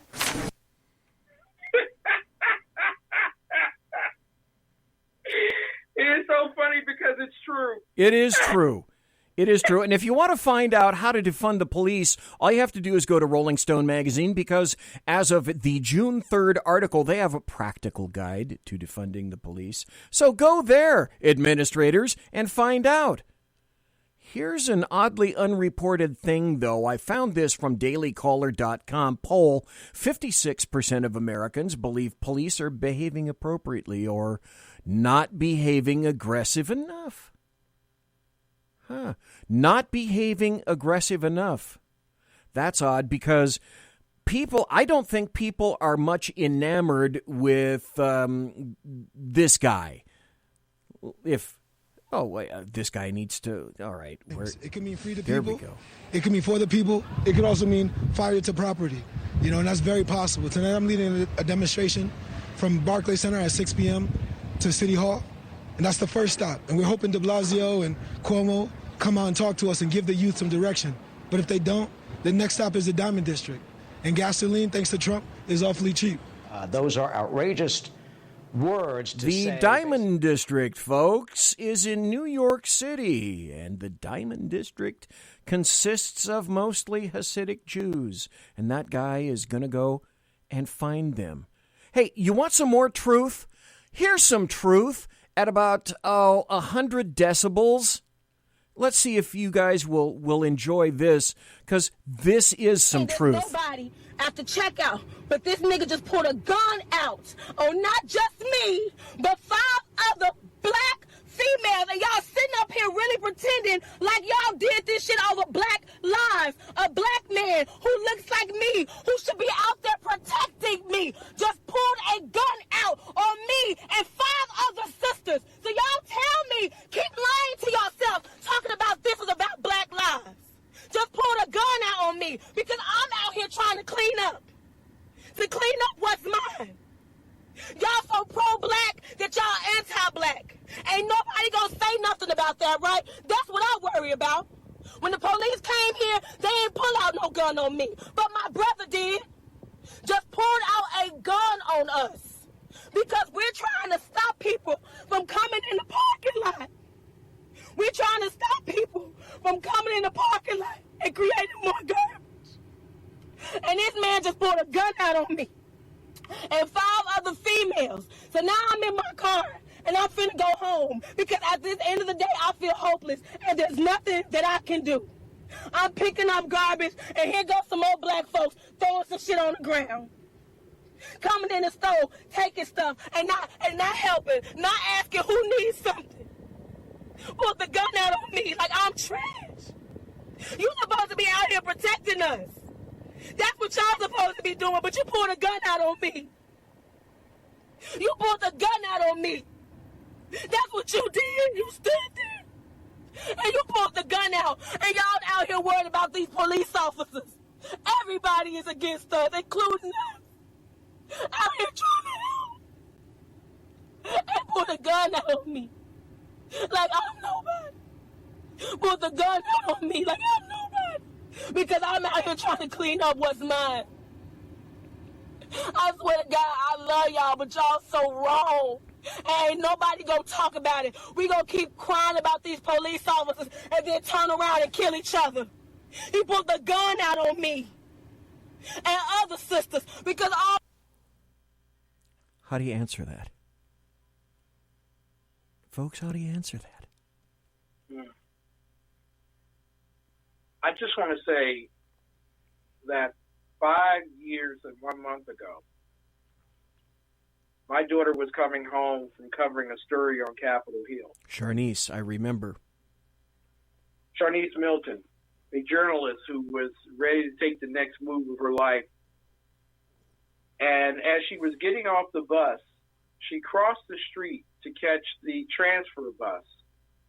And one black gang member held her to his chest while the other gang member that opposed him shot towards him. It was all in a few moments. But in that particular instance, they dropped her to the ground and took off.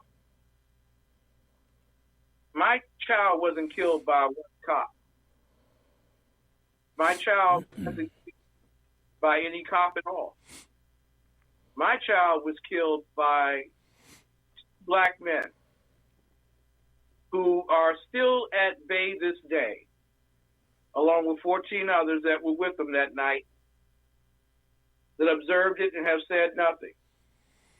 I started the show off talking about Hattie McDaniels and how the global elitists, the bougie black leaders, the social justice warriors are so condemning of whites, and more importantly, more condemning of people that they look down upon, which includes blacks, that they don't see moving with their agenda. I said tonight that the greatest threat to me was not white people.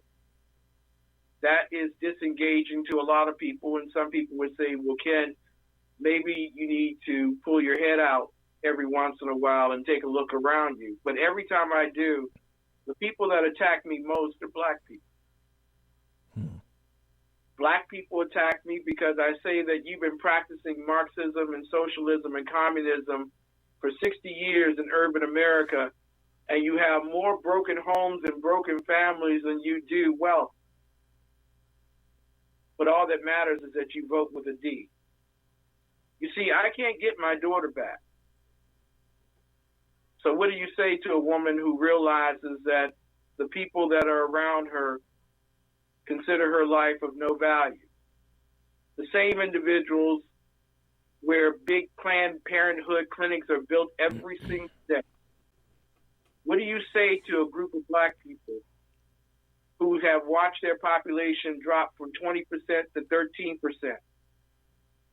What do you say to a group of black people who make up 20% of the government and unfortunately have lost the most jobs in the government being disrupted by the pandemic? What do you say to a group of black people who have been thoroughly embossed with the ideal that W.E.B. Du Bois and his talented 10th will someday lead us all out of our poverty and our misery? This is what you say to them. You have been hoodwinked. You have been bamboozled. You have been led astray. There is a talented 10th that can lead you out of the poverty and misery that you possess now because you have bought into Marxism, socialism, and communism. Those exceptional men and women are conservatives who care about life, liberty, and the pursuit of happiness. They don't look at you because of the color of your skin. They look at you because of the content of your character. They believe that you are the hope and the answer for the hope that lies within us. The unfortunate thing ladies and gentlemen, is that I can assure you by next year, after Keith Ellison has overcharged to second-degree murder Dick Chauvin and the other three, that those cops will probably walk off and they will not be prosecuted. In all of these things, you have to be smart. You have to be intelligent. You can't be dismissive, and you have to listen to the concerns of your people. I don't know, by your people, I mean everyone that happens to be in your city and your wards, everyone. Did you hear the conference call, I believe it was, between Chicago Mayor Lori Lightfoot and Oliver Alderman for all of the wards in Chicago? Did you happen to catch that one, Ken? That one, yes. Okay, well, there she held a meeting, a conference call. One of the aldermen said, "What are we going to have left in our community if this stuff keeps going on?" This was a serious concern. She was there to listen to people, and this was her response to that. Between police and looters and rioters. And I am simply not comfortable telling my churches, those people, to be the intermediary in the middle of a riot that's citywide. We need something better, because right now we only have 370 whatever National Guards on standby. Half our neighborhoods are already obliterated. It's too late. We have to come up with a better plan, because my fear is once they're done looting and rioting and whatever's going to happen tonight, God help us, what happens when they start going after residents, going into the neighborhoods? Once they start trying to break down people's doors who they think they got something, we know that people are here to antagonize and incite, and you've got them all pumped today. They're not going to go to bed at 8 o'clock. They're going to turn their focus in the neighborhoods. I've got gangbangers with AK-47s walking around right now, just waiting to settle some scores. What are we going to do, and what do we tell our residents other than good faith people stand up? It's not going to be enough. He expects an answer. Next question. No, I want an answer. You commented on everybody. I want an answer. It's not something you ignore. This is a question that I have. I think you're 100% full of shit, is what I think. If you think no offense, well, fuck you then. Who are you to tell me I'm full of shit? And if you think we were not ready and we stood by and let the neighborhood go up, there's nothing intelligent that I can say to you. Well, maybe you should come out and see what's going on. One of the stupidest things I have ever heard. I understand you want to preen. I understand. It's preening. Mayor, you need to check your fucking attitude. That's what you need to do. Because right now, no, you need to check your attitude. Wait a minute. I'm being disrespectful. She just told me I'm full of shit. And this is what passes for good conversation with leftist mayors. And that's exactly, folks, denizens that live in urban rat cages in America like Chicago. That's what passes for respect and her consideration of your concerns in America, the United States of America. Can I also say here, BZ, that people don't understand that when police are pulled to do large-scale protests that eventually turn into riots, they are pulled out of neighborhoods that need the greatest amount of assistance. During that weekend of the riot, 19 people were killed in Chicago and 82 people were shot. Why? Because those gangbangers realize there's nothing stopping us from doing what we want to do. Bingo. There was an article from the Chicago Sun-Times over this weekend. 18 murders in 24 hours inside the most violent day in 60 years in Chicago. And Mayor Lightfoot is dismissive as, well, your concerns are no concern of mine. You're exactly right, Ken. While those cops were protecting and dealing with rioters, payback was acquired on all sorts of various fronts in Chicago. And I don't hear anything. I hear chirping crickets from that. Here's another article that I should bring to everyone's attention. The same thing happened in Los Angeles. LAPD homicides up 250% in the first week of June. What was the first week of June? Oh, that's right. That's when Los Angeles was on fire. Also, from the New York Post. Now, we know for sure that we've had 3 officers killed in the riots. There were 700 officers injured in the protests across the United States. Here in Sacramento, we had 7 officers that were injured. And now Seattle protesters have declared that there is a cop-free zone. And how did we get a cop-free zone? Because Seattle administrators told their police to abandon the East Precinct. Now, the chief, Carmen, said, "Oh, no, we didn't abandon this," she said, as they were removing files and equipment and vacated every bit of personnel from that East Station. So right now, that area for 6 blocks is called the Chaz. That's called the Capitol Hill Autonomous Zone. And so here we go. This is interesting. What happened almost immediately? No chanting, no harpsichord, no patchouli oil. No, instead ID checks at each one of its 6-block borders. Cash for entry. They have instituted their own version of stop and frisk, their own police force, a shakedown of businesses for cash, for protection, like the mafia.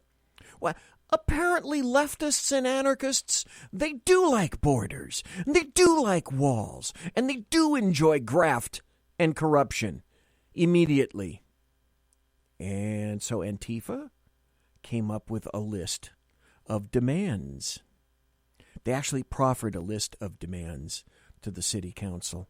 The police department and attached court system are beyond reform. We do not request reform. We demand abolition. Abolish the police. Abolish the courts. There's a massive list. There's not even remotely enough time to go down this. You know, in addition to that, the Seattle individual, can we call them Seattle anymore? Because they actually asked to succeed the United States of America, because I think of them as a foreign nation now. And if anything, shouldn't it be time for our military to absolve our foreign nation that's been born within us? Can I throw something out to you, Ken? Because there are very 2 major serious minds about this. I was on the Jeremy Hansen show last night. He is of one mind. I am of another. These are terrorist folks. The powder keg isn't far from blowing. But people are now saying the federal government should step in. I'm suggesting this. Don't send in anybody.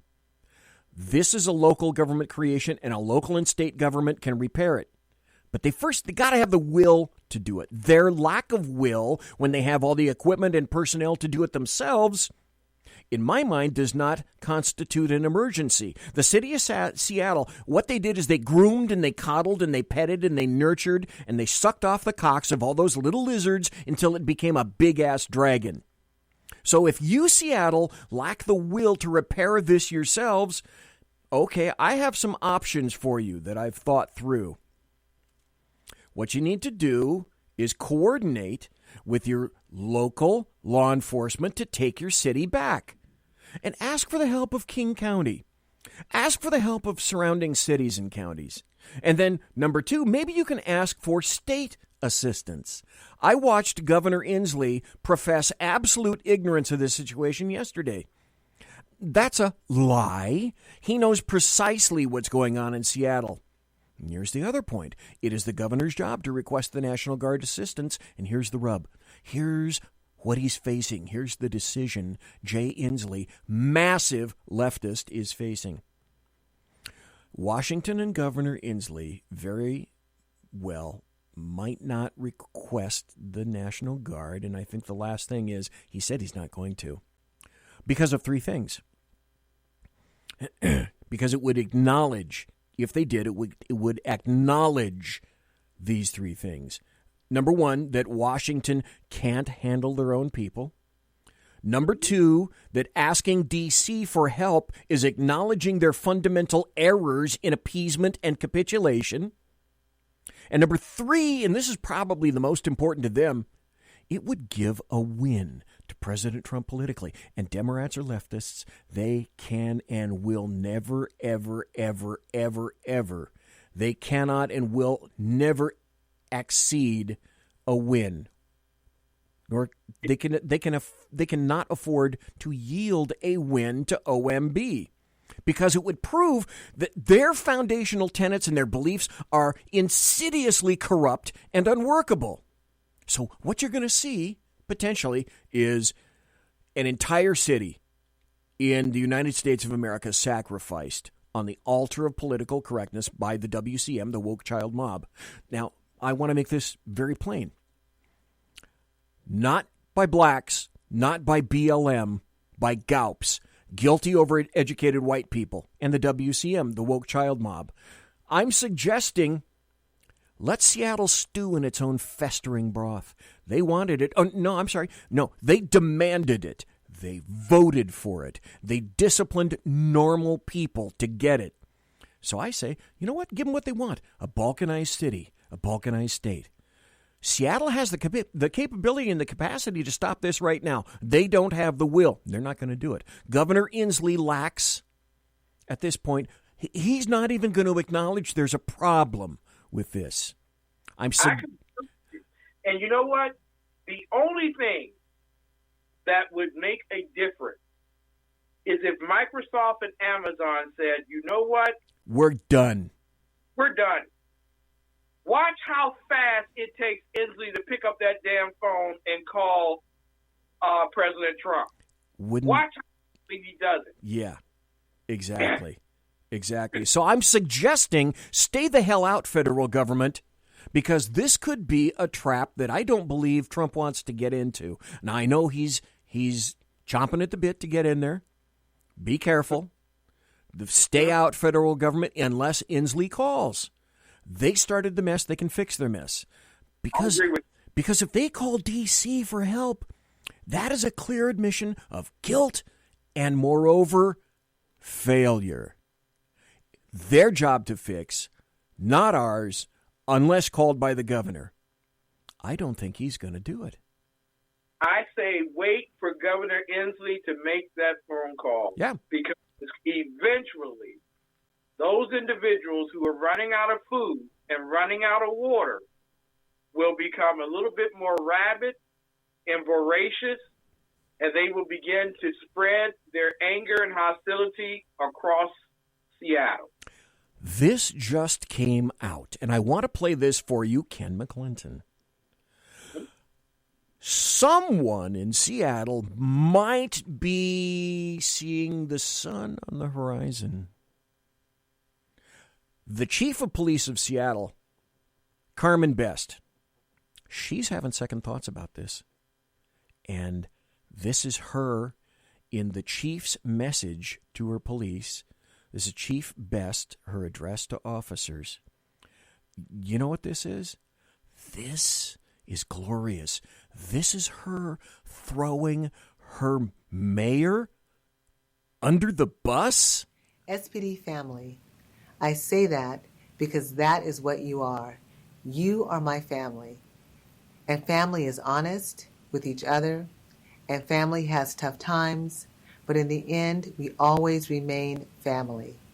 We are all going through one of the toughest times ever in the history of the Seattle Police Department.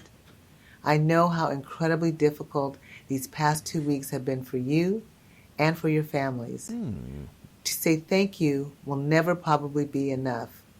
But thank you. This department cares about you.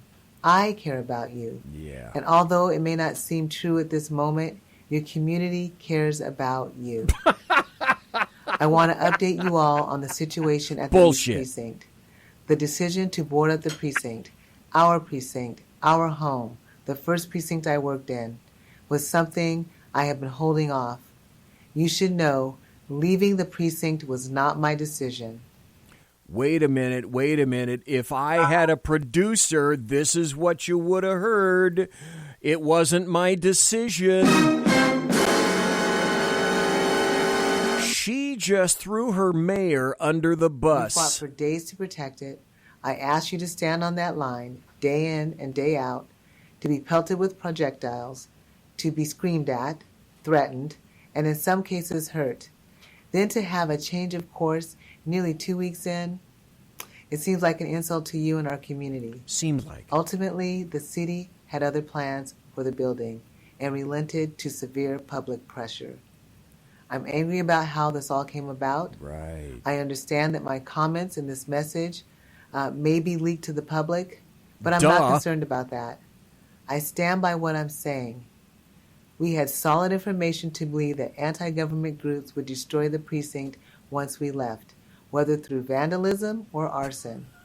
As you might have heard, Stop for a second. Isn't it convenient, folks? Church lady, isn't it convenient for her to make this statement now when her nose was up the ass of the mayor not very long ago? The fire department was nearby to protect the precinct and the entire residential block from a real risk of a large-scale fire.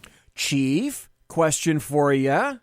Whose ultimate responsibility is your department? Yours? Is it the mayor's? No.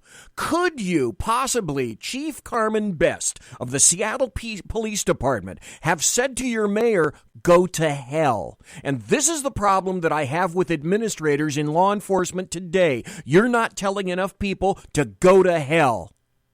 That you're going to support your folks, your police, and defend your police station. You're not appeasing anybody today. You're not letting anybody defeat you today. You have all the people, all the equipment, and all the will necessary to defeat these terrorists in Seattle. And yet you listen to your mayor. Here's why. Because you're an appeaser, and you have no courage. And I know you have no balls. I've seen women in law enforcement with bigger balls than men. Yep. Many times. So don't tell me that women can't have bigger balls and more testosterone and greater courage than men, because they sure as shit can. You had the ability to tell your mayor, fuck off and go to hell. And you know why you didn't do it? And various police administrators around the United States of America, you know why you haven't done that? Because you want to keep your job, and you'll do anything you can to do it, including sacrificing your own troops, including sacrificing your own citizens that you are sworn to protect, lives and property. Okay, Carmen, keep it going. This week, there have been demonstrations and what I understand were threats against a news reporter on Capitol Hill. There was vandalism to our city streets and our building. But today, the precinct remained standing. No officers were hurt, no force was used. We have heard that there are armed people patrolling the streets near 12th and Pine. Of course, this is... You didn't see the video. That was air quotes. Patrolling. Patrolling. It's very concerning, especially because we don't know who these people are.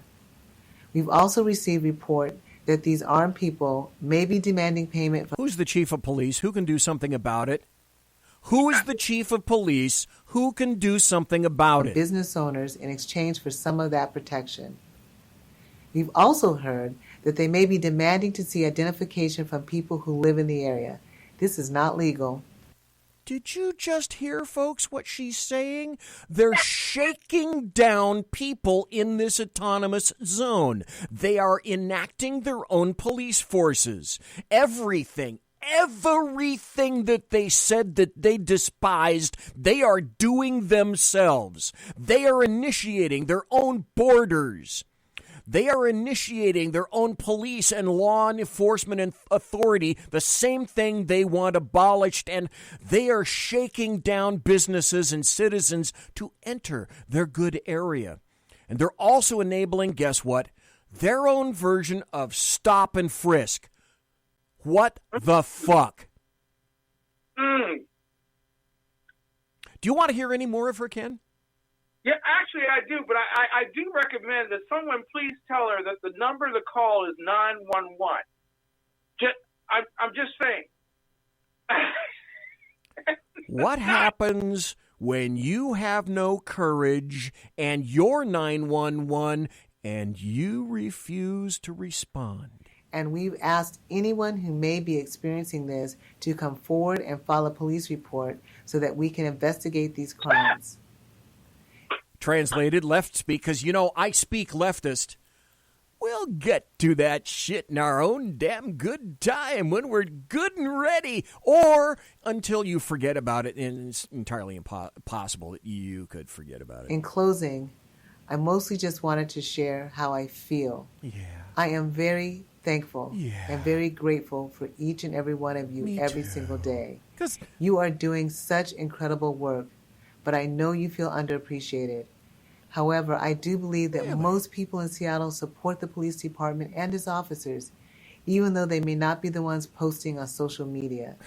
They and I will continue to have your backs to support you and appreciate all that you are doing in the name of public safety. Thank you and stay safe. Okay, couple of points. Can I just say this quick, BZ? Oh, sure. Please, Sir Ken. The great thing about that is that she was able to make that Zoom call from Florida. I appreciate She was on a Carnival cruise line in uniform with a backdrop.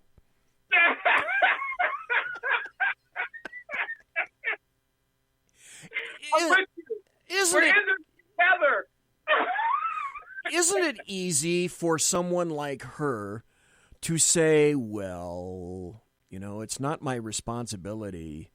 I didn't put those people in the ovens. I didn't take their teeth in their suitcases. It wasn't me. Although I had the ability to say that. And you know what she still has that a lot of people, even discounting, let's discount all these riots, Ken. You know what she has that a lot of people in Seattle don't have right now? A job? She's got a job. She's got a job. Oh, my God. Oh, my God. So, Ken, in terms of performance street art, what do you rate that on a scale of 1 to 10? Well, I was disappointed that she did not paint her face white.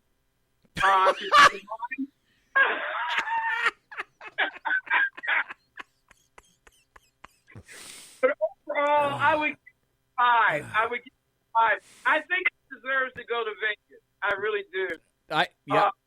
I think she could use a little bit better voice inflection. What do you think? A little bit more strain in her vocal cords so that she shows that she's really stressed. I mean, this is really weighing heavily on my brain. I don't know how I come to you today without crying and telling you that I did everything I possibly could for you people, except tell the mayor to fuck off so that I can do my job and then put my troops out there and do their damn jobs. Tell you, if your mayor is in Minneapolis and in Seattle right now, and they have not fired their chiefs, you should fire them. Those two people did the ultimate thing that you don't allow to happen. You don't give up the police station. You just don't give it up for any reason. You have to take citizenry. You don't give up the evidence room. You don't give up the conference room. You don't give up the chief's room. You don't give up anything. The stronghold must stand. Well, unless you want to make sure you get to all the best drugs and guns first. So I told you about Jay Inslee, right? The governor of the state of Washington. And I said, because I just noticed this story. This was yesterday, late yesterday. And I said, I think Jay Inslee is not going to call the guard. Well, this story just came out. Jay Inslee laughs about Antifa's rebellion in Seattle as he demobilizes the National Guard. As Antifa militants have taken over 6 blocks of Seattle's Capitol Hill district, calling it the Capitol Hill Autonomous Zones, or the People's Republic of Capitol Hill, Governor Jay Inslee laughed about this open rebellion, saying he hasn't heard about it. Inslee added the National Guard is demobilizing, and his chief of staff suggested that even if an open rebellion had broken out on the streets of Seattle, it would be up to local authorities to fight it. Guess what, Seattle PD? You dudes and dudettes are on your own. Okay, if you're listening, you can stop this. You can say we're moving Microsoft right now to tech. And I'm quite certain by tomorrow morning, military forces will be flying over, and this will be all over very quickly. Yeah, you just got to make a A decision and B a phone call. You're not going to do either one.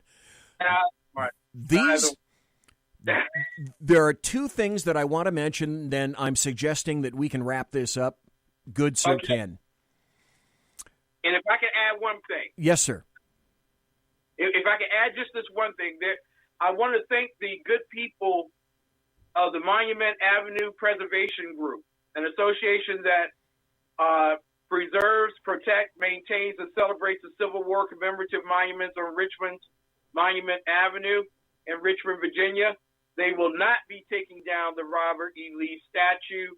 A circuit court judge, forgive me, not a federal, but a circuit court judge has issued an injunction against Virginia Governor Ralph Northam and the state director of the Department of General Services, stating that they cannot tear down the statue. The main reason is there's a contract that goes back to 1890 that says that the city must allow the family that takes care of it permission to take care of the statue itself. So there's no doggone way they can break that contract. Congratulations, Monument Group. We really appreciate you. America loves you. Every once in a while, we get a win. But I say we got to ask ourselves, what are some of the ultimate goals of these assholes? And they are terrorists. Antifa is terrorists. It's violence committed for political causes. That is the definition of terrorism. Antifa is a terrorist group. So there are 2 goals that come to my mind. The first is a police-free future.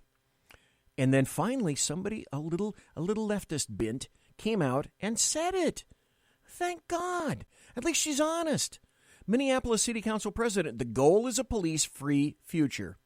I think the idea of having a police-free future is very aspirational, and I'm willing to stand with community members who are asking us to think of that as the goal because so many folks in our community have seen us work on reform. Or you, and I'm specifically mentioning this because of you, as we talked about this past Monday night, I was on your show, and you, Ken McClinton, mentioned this, or this is a goal. George Floyd's family asks United Nations to disarm police in the U.S. The family of George Floyd, the black man killed while in police custody in Minneapolis on Memorial Day, has sent a letter to the globalist United Nations to ask for its help in disarming police officers in the United States of America. Make no mistake, these are anarchist goals. Here's something I also found very interesting. There was a YouGov poll that just came out, found that 16% of Americans want to defund the police, 65% opposed. Here's the really, really interesting aspect of that, Ken. 16% of Democrats and 15% of Republicans support that idea. Democrats and Republicans, that's right about at the same percent. and I'm going to wrap up tonight, and then I'll let Ken wrap up. Make no mistake, folks. We are in the heart of a civil war. It is a war. It is a war for the United States of America.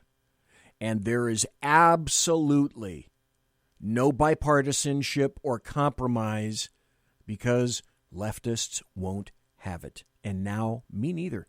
I'm done. It's a binary election this November 3rd. And it gets down to exactly this. I think I said this on your show last Monday.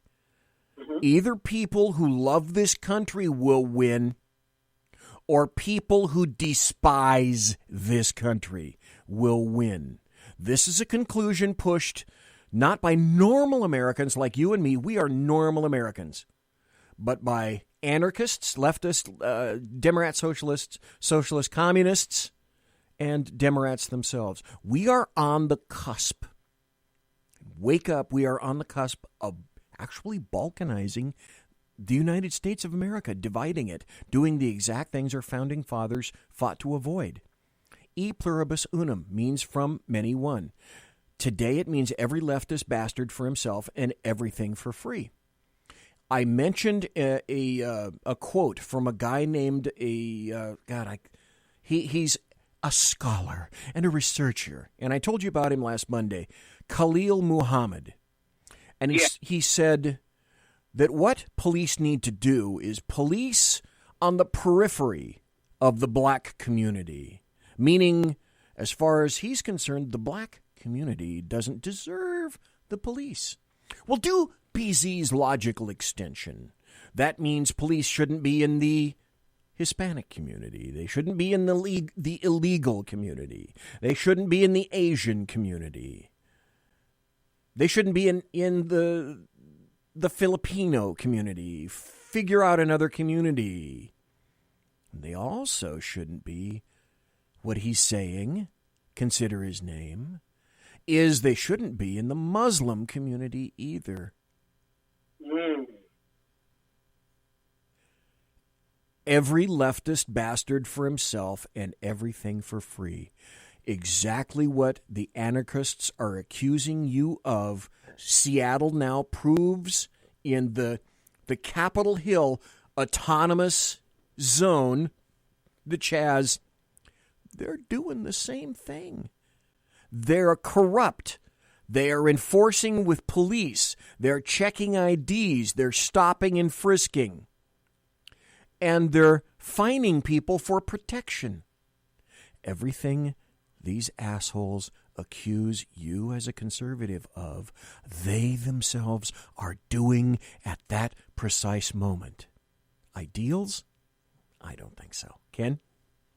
I just want to say to everybody three things. One, if you've been sitting on your couch, you've been sitting too long. This nation is in the midst of a... And quite frankly, your patronage to silence is no longer acceptable. You're going to have to give off your duff and be a part of the war. In the Revolutionary War, 1/3 were for America, 1/3 against America, and 1/3 was just silent. We can't afford the silence any longer because our Constitution is at risk. Nope. It's time for you to get up. Here's number 2. Police officers, I love you. I thank God for the fact that you get up in the morning and your only thought is to protect and to serve and to get home at night. I know the majority of you do a soundfully great job every single day, and you put up with a lot of nonsense from a lot of people. I thank God that you get home at night, and I pray your parents, your family, and everyone else around you safety, joy, and prosperity forevermore. Here's the third thing I'm going to tell you. Some of you cowards have been sitting out there thinking Donald Trump can do it all by his doggone sense. He can't. And he showed you when he took over the city of D.C. for 24 hours with the military. He's showing you right now that we are diseased in every cultural institution. Our hearts and souls are for him, but now our bodies must direct towards him. That means you need to make certain that the people that you are electing to office will do the job necessary to cleanse out and to eliminate every threat to the U.S. Constitution. That means at home and abroad. Ken McClinton, I thank you for being here tonight. Before you go and before I bow out, tell people where you can be found and tell people about your show, please. Well, I thank you all so much for bearing with me tonight. And it's a great joy always to talk with BZ and to be a part of SHR Media. TECN TV is the place to be. We are the best in urban conservative news, talk, and movies. And this weekend is movie weekend, so I encourage and invite each and every one of you all to come out to movie weekend. 5 great movies playing on our network. You can find us at theexceptionalconservativeshow.com. Theexceptionalconservativeshow.com. And in addition to that, you can go to DuckDuckGo and type in TECN TV. We will pop up, and you'll be able to connect with me, watch all of the great shows that are on our network. In addition to that, watch my show that comes on Monday through Friday at 9 p.m. Eastern Time. Monday through Friday at 9 p.m. Eastern Time. It's called The Exceptional Conservative Show. Thank you so much. God bless you, man. I love you, and I look forward to having you back on Monday night. Thank you, sir, and truly, thank you, because it's 10:21 on the left coast p.m. It's tomorrow, it's Friday where you are. You stayed up to be with me tonight and to express your views and viewpoints. It's 1:21 a.m. in D.C. Again, thank you, sir. God bless you. Take care and be safe.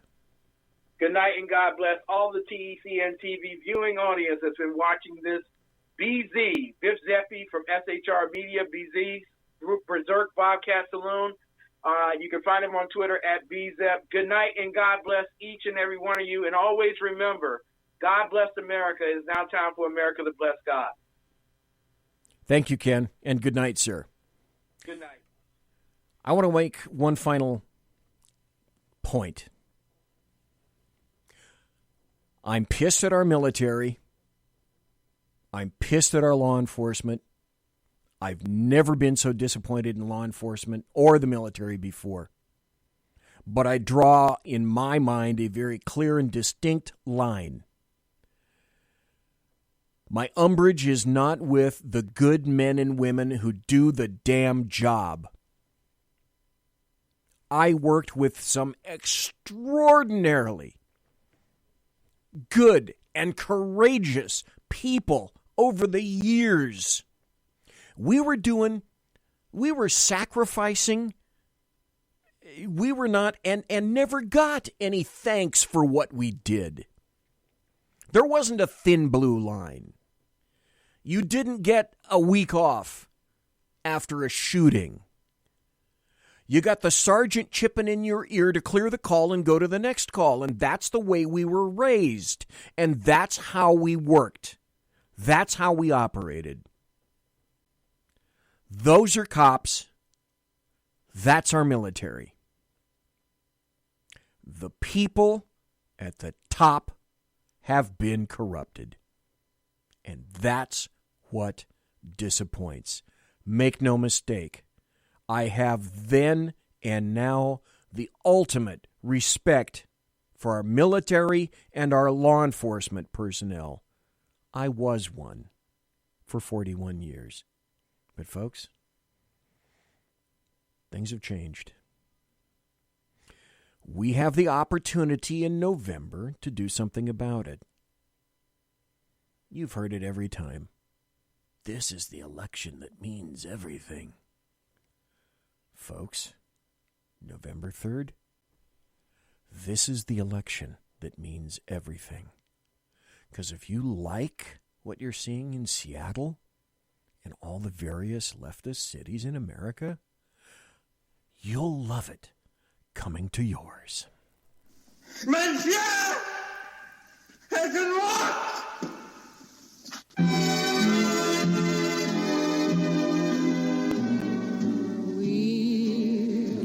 Ladies and gentlemen, boys and girls, children of all ages, thanks for listening to the Bloviating Zeppelin's Berserk Bobcat Saloon radio show, live and direct right here on the SHR Media Network. If you want to contact me, you can find me on Twitter at BZEP, at BZEP, and my blog at bloviatingzeppelin.net. Promotional consideration is by the Lockheed Martin Skunk Works and also by Boeing. If it ain't Boeing, I ain't going, and also by Pratt & Whitney Engines.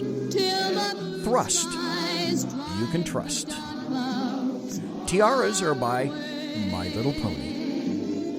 Thanks to my personal KC-135 Kettle One refueling team, with whom I shall be consorting in less than an hour, and thanks to Ken McClinton for being here tonight.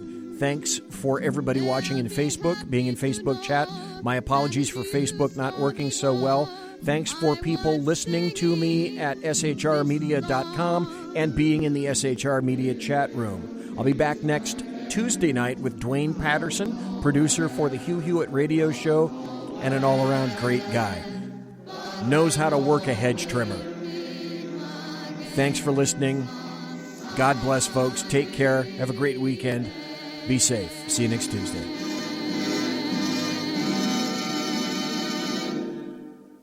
Everybody quiet down now and get some sleep. Good night, everybody. Good night, Mama. Good night, Ben. Good night, everyone. Good night, Mama. Good night, Daddy.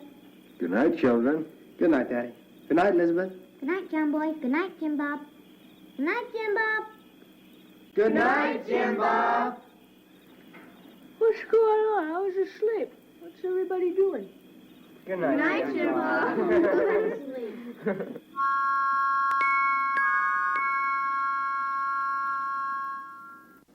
Good night, and good luck.